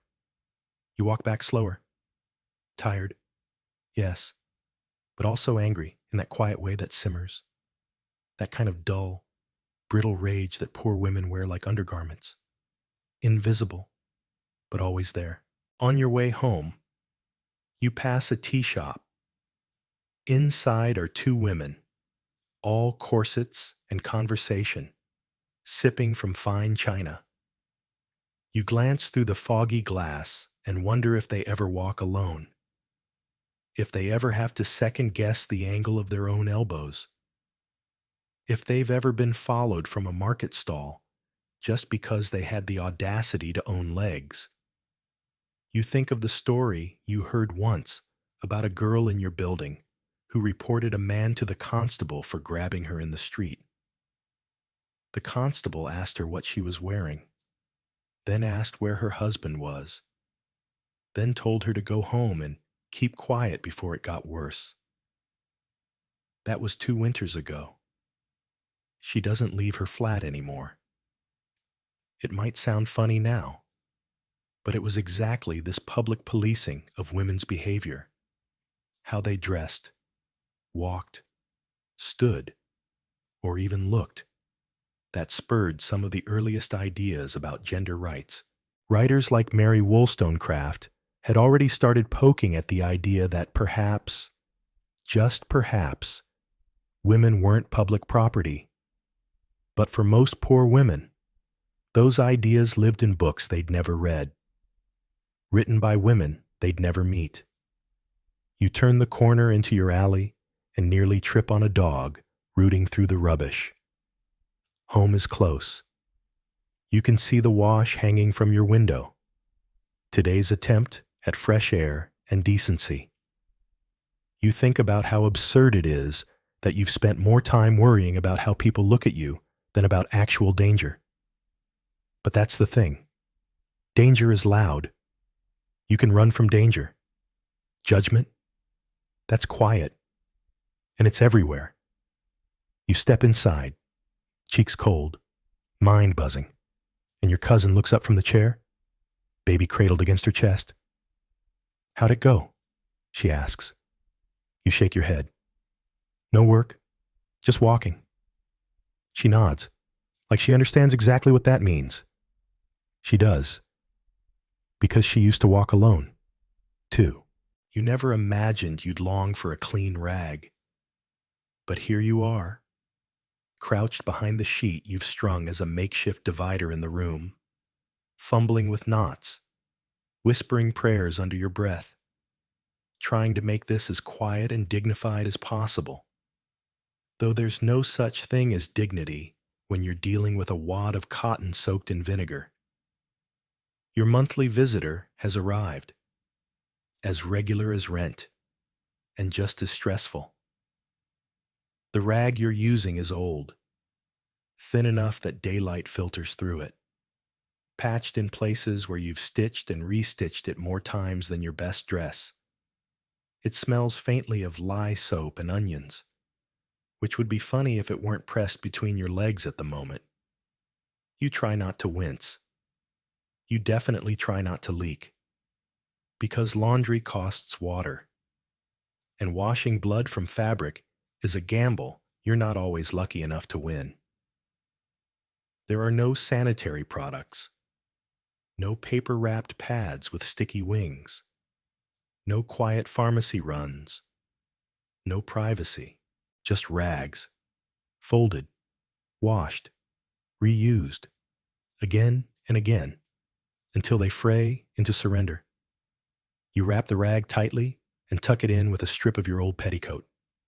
You cross your legs carefully as you sit. You try not to shift too much. You try not to sneeze. Of course, someone knocks on the door right then. Your cousin's awake now, rocking the baby. She sees your face and nods. She'll answer. It's a neighbor, borrowing a pan, maybe gossiping, maybe just lonely. The kind of conversation you'd normally welcome. If you weren't slowly bleeding into what used to be a dishcloth. You don't move. Historians still argue whether poor Victorian women shared knowledge about menstruation or kept it wrapped in shame and silence. Some accounts suggest communal wisdom passed through generations, recipes for soothing teas, or tricks for washing stains with cold water and ashes. Others point to isolation and embarrassment so deep that some girls didn't know what was happening to them the first time it arrived. You remember your first, you thought you were dying. Your mother just handed you a rag and said, "Don't let it drip on the floor." That was the end of the education. You adjust yourself again. The rag has shifted. Of course it has. You bite the inside of your cheek and brace. You want to stay seated forever, but you can't. You've got to fetch water soon. Maybe stop by Mrs. Tamsin's again to ask about sewing. You'll walk slow. Mince your steps. Pretend your thighs aren't sticking together and your back isn't aching. You think of the advertisements you once saw. Fancy papers full of tonics for women's troubles and ladies' compresses, discreetly boxed. Sold in chemists you've never entered. Expensive and wrapped in euphemism. Those products aren't for you. You're not the lady in those pictures. You don't glide through parlors in muslin and pearls. You waddle down cracked steps with a strip of old curtain between your legs. And yet you manage, somehow, you keep a small pouch in your satchel for your rag. When it's dirty, you wrap it tight in newspaper and tuck it away until you can wash it. You boil water with a sprig of mint, mostly for the smell, and you scrub until the stains fade enough to use again. You hang it out only when no one's home. Sometimes you press it between pages of the Bible so no one will look too closely. God will understand. Hopefully. Your cousin sighs from her chair. Again? She asks. You nod. She tosses you a better rag, slightly thicker, less threadbare. I saved this one, she says, from before the baby. You want to thank her. Instead, you just take it and clutch it like a silk handkerchief. It might sound funny now, but it was exactly these quiet, bleeding inconveniences that laid bare the cruel absurdity of Victorian expectations. You were meant to be chaste, composed, and clean, but you were also expected to manage blood, birth, and blisters without a single complaint or stain. Women who failed at that were called filthy. Women who succeeded were invisible. You finish changing and wash your hands in a tin bowl. You don't use soap. You're saving it, but you scrub hard anyway. Later, you'll boil the rag. Maybe add lemon peel if the grocer has one to spare. You'll hang it to dry when the men are out. You'll fold it neatly when it's ready. And next month, you'll do it all again. You haven't had a proper bath in weeks. That doesn't mean you're filthy. Well, not completely. It just means bathing. The kind where water reaches past your ankles and actually gets warm is a luxury you can't afford. So you do what every poor woman in London does. You scrape. You boil a pot of water, if there's coal, or you beg a little heat off the neighbor who has some left. You pour it into the basin, which smells faintly of onions, and you take your rag, your square of lye soap, and a prayer. You strip carefully, quickly, one piece at a time behind a curtain pinned between two chairs. Privacy in theory, not in practice. First your shift, then your stays, then your stockings, which slouch off like they've given up too. You crouch over the basin. The water's already cooling. Your skin rises in goosebumps. The air from the window cuts across your back like a paper knife. You dunk the rag, wipe your arms, your neck, behind the ears, between your thighs. You skip your feet, because that's too much bending. And you'll be walking through mud anyway. The soap lathers only a little. It stings the cracks in your hands and smells like old candles. You rinse as best you can and wrap yourself in the towel that used to be a curtain. It's still damp from your cousin's bath yesterday. You dab. You don't dry. There's not enough fabric. There's no time to soak. No time to lie back and relax.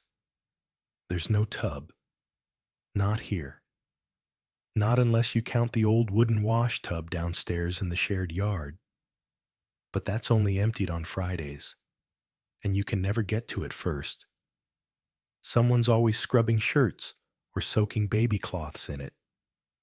And even if it was available, you'd never sit in that broth. God only knows what's floating in there. Your cousin tried it once. Came back covered in red bumps. After you're clean, you dress quickly, into the same clothes you peeled off an hour ago. Slightly less sour now. Slightly. You brush your hair with a broken comb. It snags and pulls. You tear out the knots and wince at each snap. You find one louse, kill it, check for more, find none, breathe. You once heard a woman say, "Cleanliness is next to godliness." You wonder if God has ever worn a corset that smelled like soup and coal smoke.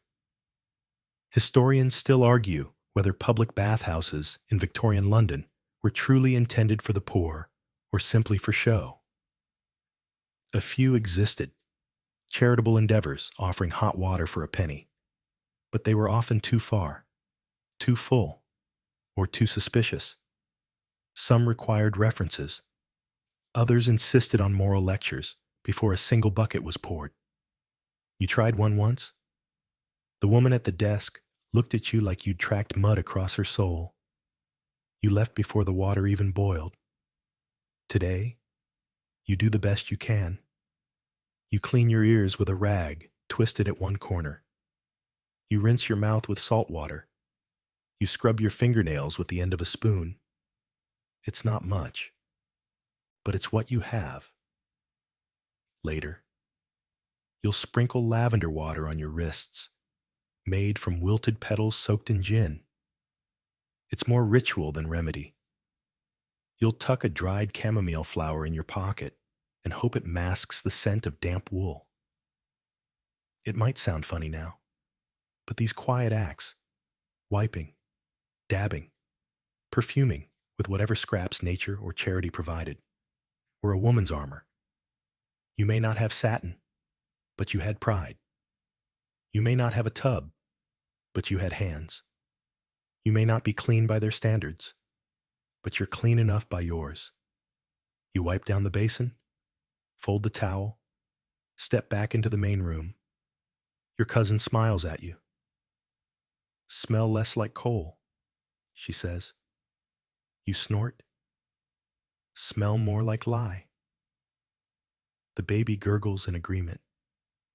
You sit by the hearth, skin prickling in the cold, and feel, just for a moment, like you belong to yourself again.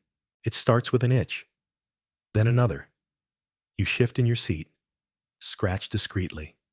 Pretend it's just the wool, or the damp, or your imagination. It's not. It's lice. You've been through this before. Every poor woman in London has. It's just a matter of when, not if. The itching spreads like gossip. First behind your ears, then down your neck, then crawling along your waistband like the world's rudest parade. You excuse yourself from the table, pretend to check the firewood, and instead scratch yourself half to madness behind the curtain. Later that night, you find one, tiny, pale, cruel. You kill it between your thumbnails with a grim kind of satisfaction. Then you check the baby. Her scalp is clean. Thank heaven. Your cousin, however, is scratching at her side with the kind of absent-minded urgency that says she's hoping no one notices.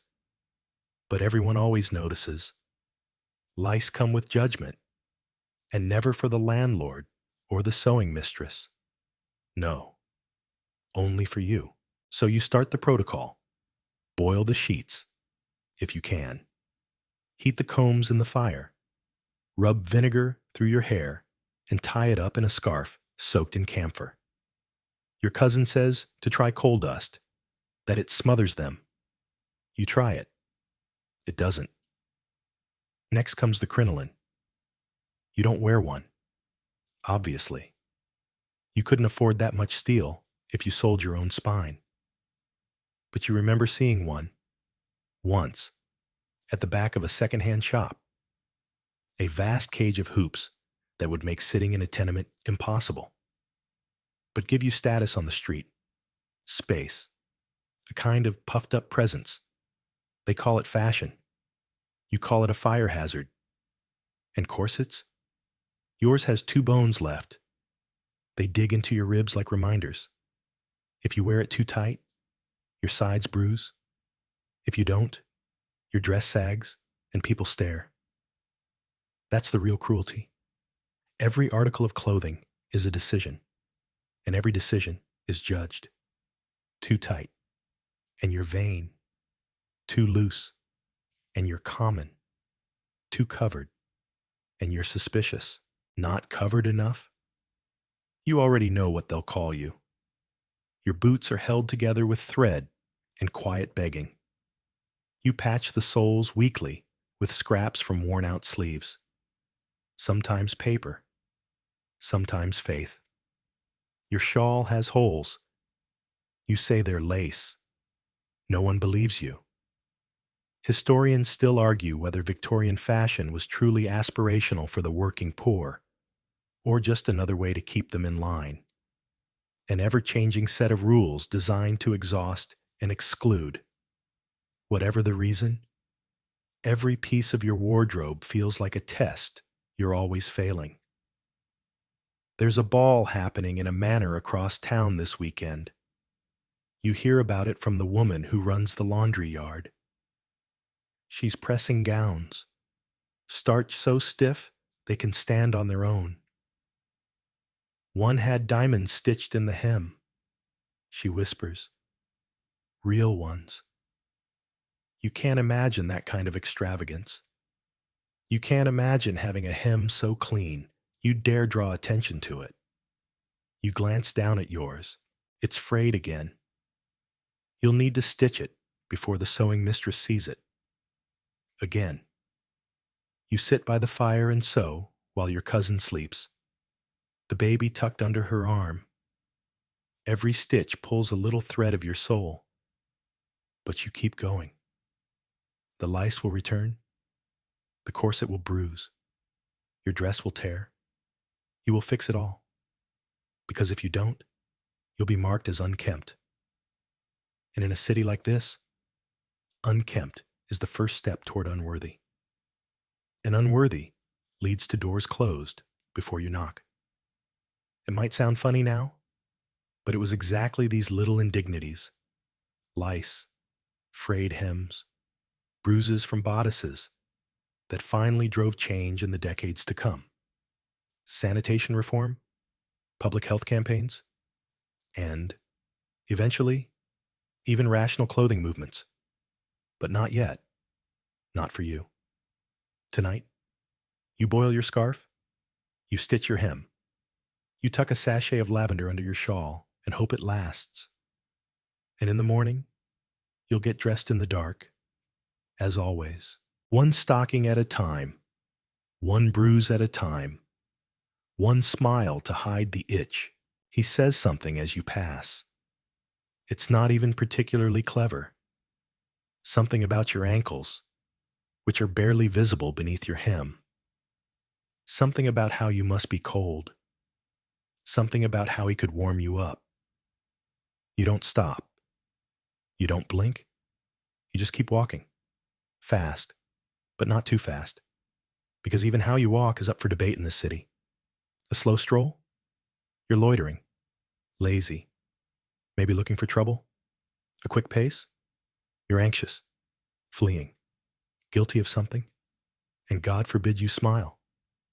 That's an invitation. The man doesn't follow, but the words do. They cling to your back like soot. Later, at the bakery, you try to shake it off. The smell of warm bread helps. You tuck your coins into your palm like they might grow if you hold them tight enough. Then another voice behind you. Smile. Love. You're prettier when you smile. You don't. Because you've heard that line before, and it never ends with a handshake. You take your bread and go. Back home, you mention it to your cousin. She shrugs. You should have smiled. Makes them go away quicker. Or it doesn't. You've tried both. Some days, no one speaks to you at all. And somehow, that can be worse. Because then you're invisible again. Not worth the barked compliments, or the whistles, or the hissing vowels that trail you down alleyways. That's the strange cruelty. You're either seen too much, your body dissected by every glance, or not seen at all. There is no middle. Historians still argue whether Victorian street harassment was normalized through sheer silence or outright encouraged by the way women's bodies were viewed, either as property, danger, or salvation. The truth is, even walking from your doorstep to the pump was a kind of performance, and your audience was often leering. The term public woman didn't mean someone confident in her skin. It meant prostitute. And if you weren't married, or chaperoned, or covered up like a tea set, you were fair game. You pass a constable on the way home. He's polishing his boots with exaggerated pride, whistling something off key. He watches you, not in case someone harasses you, just watches. You nod. He doesn't nod back. You consider telling him about the man from earlier. Then remember the girl who did that last week.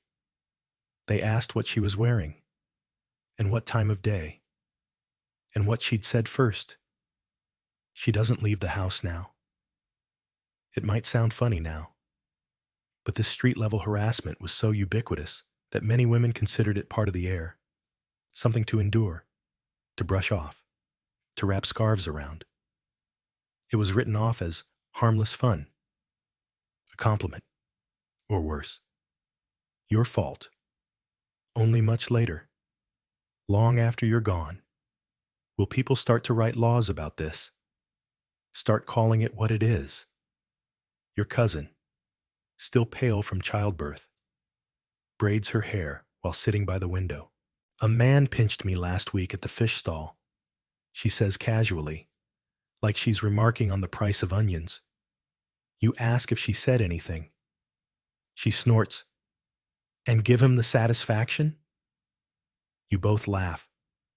It's not funny, but you laugh anyway, because if you didn't, the rage might fill the room like coal smoke, and you don't have the strength to open a window right now. That night, you dream of walking down a street with no one watching you, no comments, no whistles, no judgment, just boots on stone, just peace. You wake up disappointed, because even in sleep, your imagination can't quite make that version of London feel real. You hear there's free tea being offered at the chapel. Your cousin perks up. Real tea? Supposedly, you say, already slipping on your boots. You head out with the baby wrapped tightly against your chest, her body a warm little loaf against the hollow of your ribs. The wind is sharp today. None of that lazy mist from before. This is real weather. Brisk, wet, and judgmental. The chapel isn't far, just 3 streets over, tucked between a shuttered cobbler's and a gin house still pretending it sells tonics. Inside, it smells like soap, old wood, and parsnip soup. The combination is not inspiring. The woman at the door greets you with a smile that stretches just a bit too tight. Her clothes are too clean, her gloves too white. You try not to stare at the pearl buttons on her jacket. One of those could feed your family for a week. Welcome, dear, she says. You're just in time for the reading. You nod, smile, settle on a bench. The tea comes in chipped mugs and tastes vaguely of comfort. Stronger than you expected. Almost makes you forget the cold. Almost. Then the lecture begins. It starts with Proverbs, then moves into an anecdote about the honor of obedience. Then comes a parable about a woman who strayed and was punished, not with brimstone, but with poverty. The moral: if you're poor, it's because you failed in virtue. You sip slowly, pretending you're not listening, but the words creep in like mice under a door. Someone asks for bread. The woman with the pearls says the pantry is empty, but she'll pray for their fullness. You've heard better prayers in the back room of a match factory. Next to you, another girl holds her baby. The child has a wheeze. Her blanket is patched with flour sacks. You exchange a glance. No words, just a shared understanding.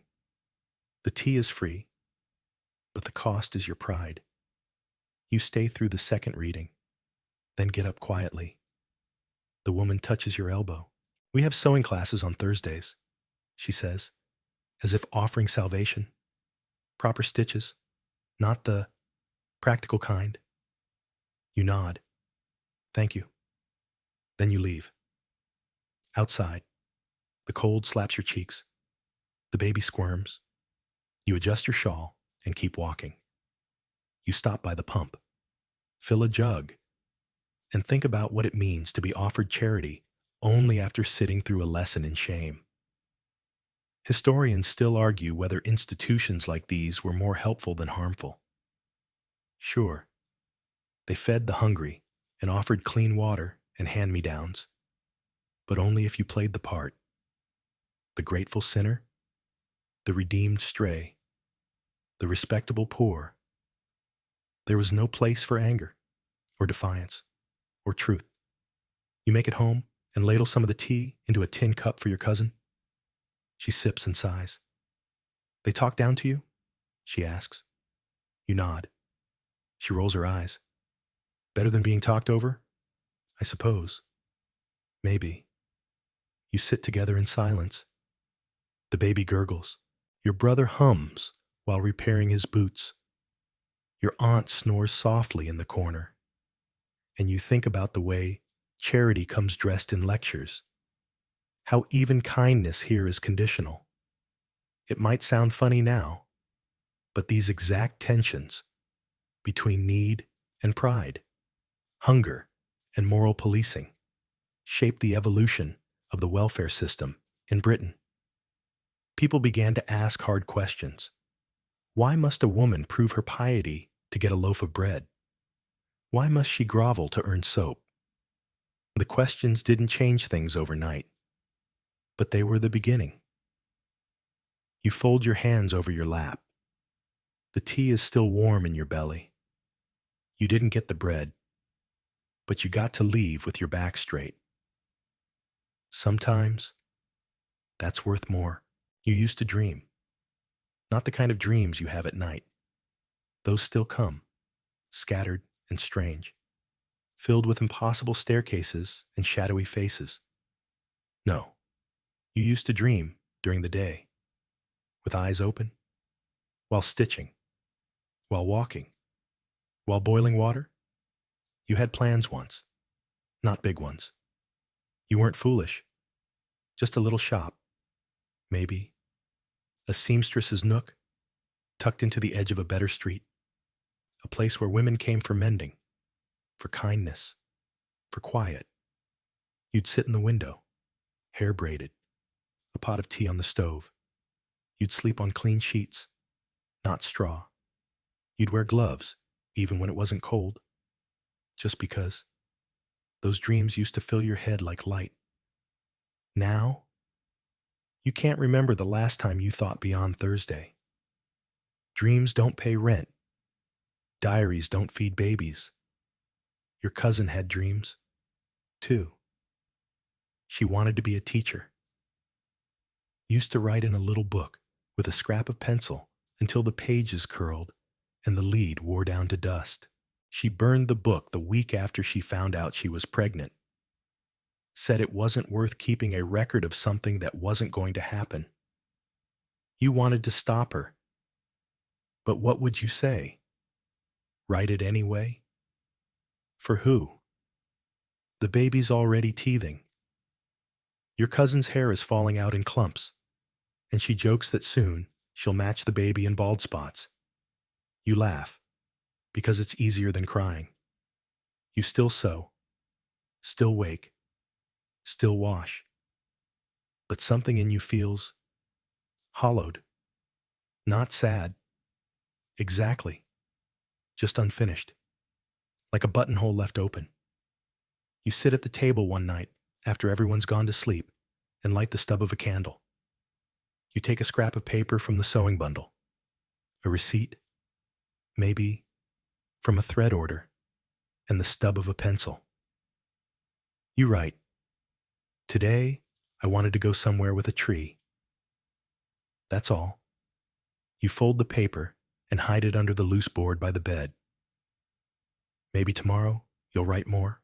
It might sound funny now, but these silent acts, these stolen moments of writing, of wondering, of quietly hoping, were the resistance, not the kind that made headlines, but the kind that kept women breathing in a world that wanted them silent.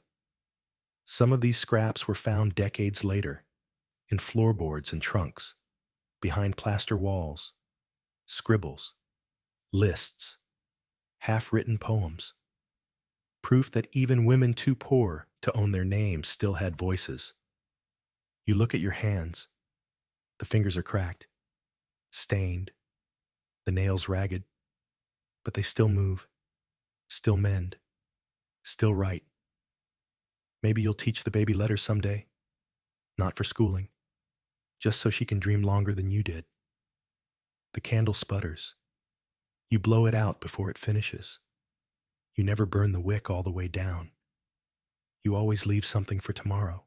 Night settles like damp wool over the city, not sharp like rain or crisp like frost, just a slow, heavy seep of cold into your bones. You lie on your pallet with the baby nestled against your side and your cousin curled tight under the window.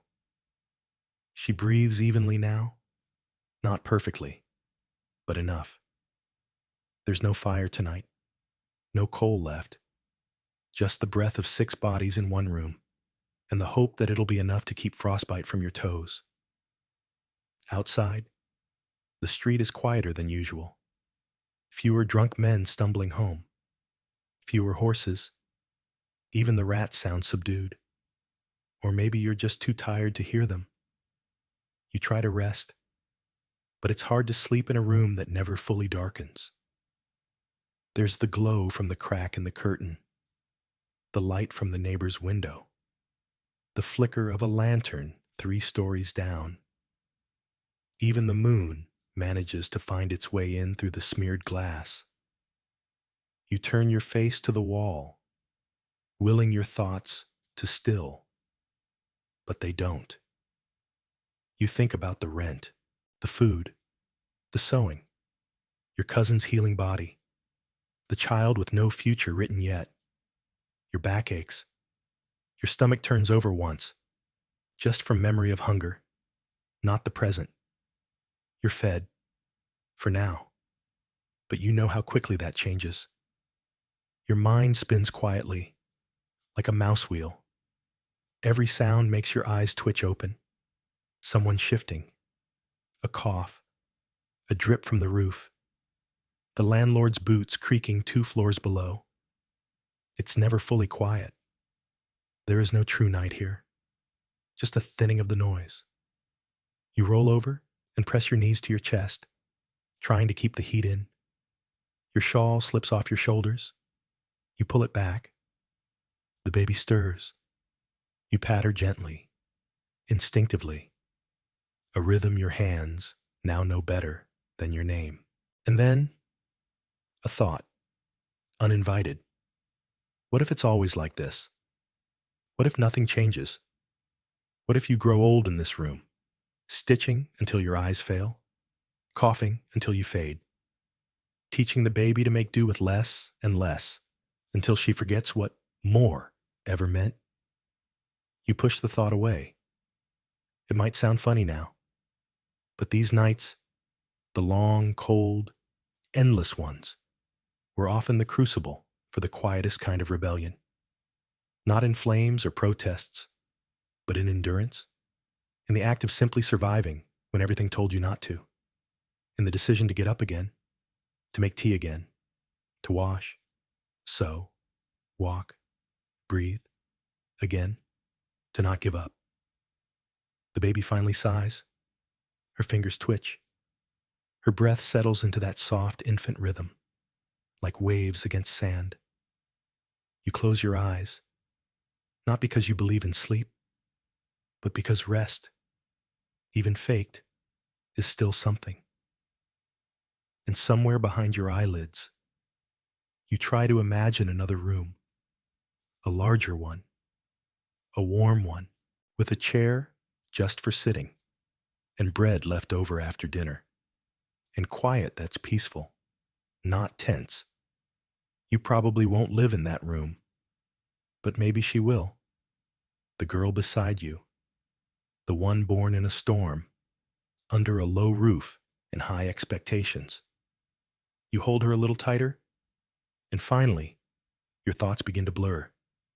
The drip becomes a drum, the cough becomes a sigh, and the cold, it stays, but it doesn't win.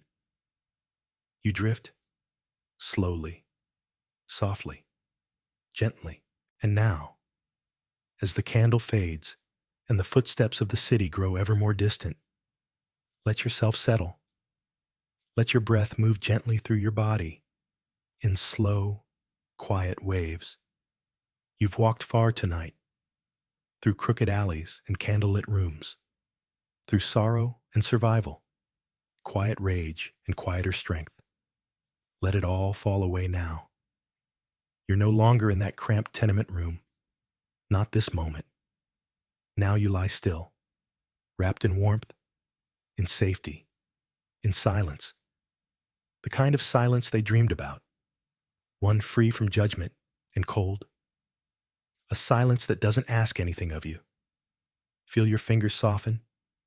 Let your shoulders sink. There's nothing you need to do now. No bread to earn. No stitches to count. No shame to dodge. Only the soft hush of sleep, waiting just beyond the breath. Let your mind drift, light as steam from a warm cup. And if the world comes tapping at your window again, tomorrow or the next day, remember this place, this quiet, this peace. You have earned it in every stitch, every step, every whisper you never spoke aloud. You are safe. You are enough. You are already resting. And now, finally, let go. Good night.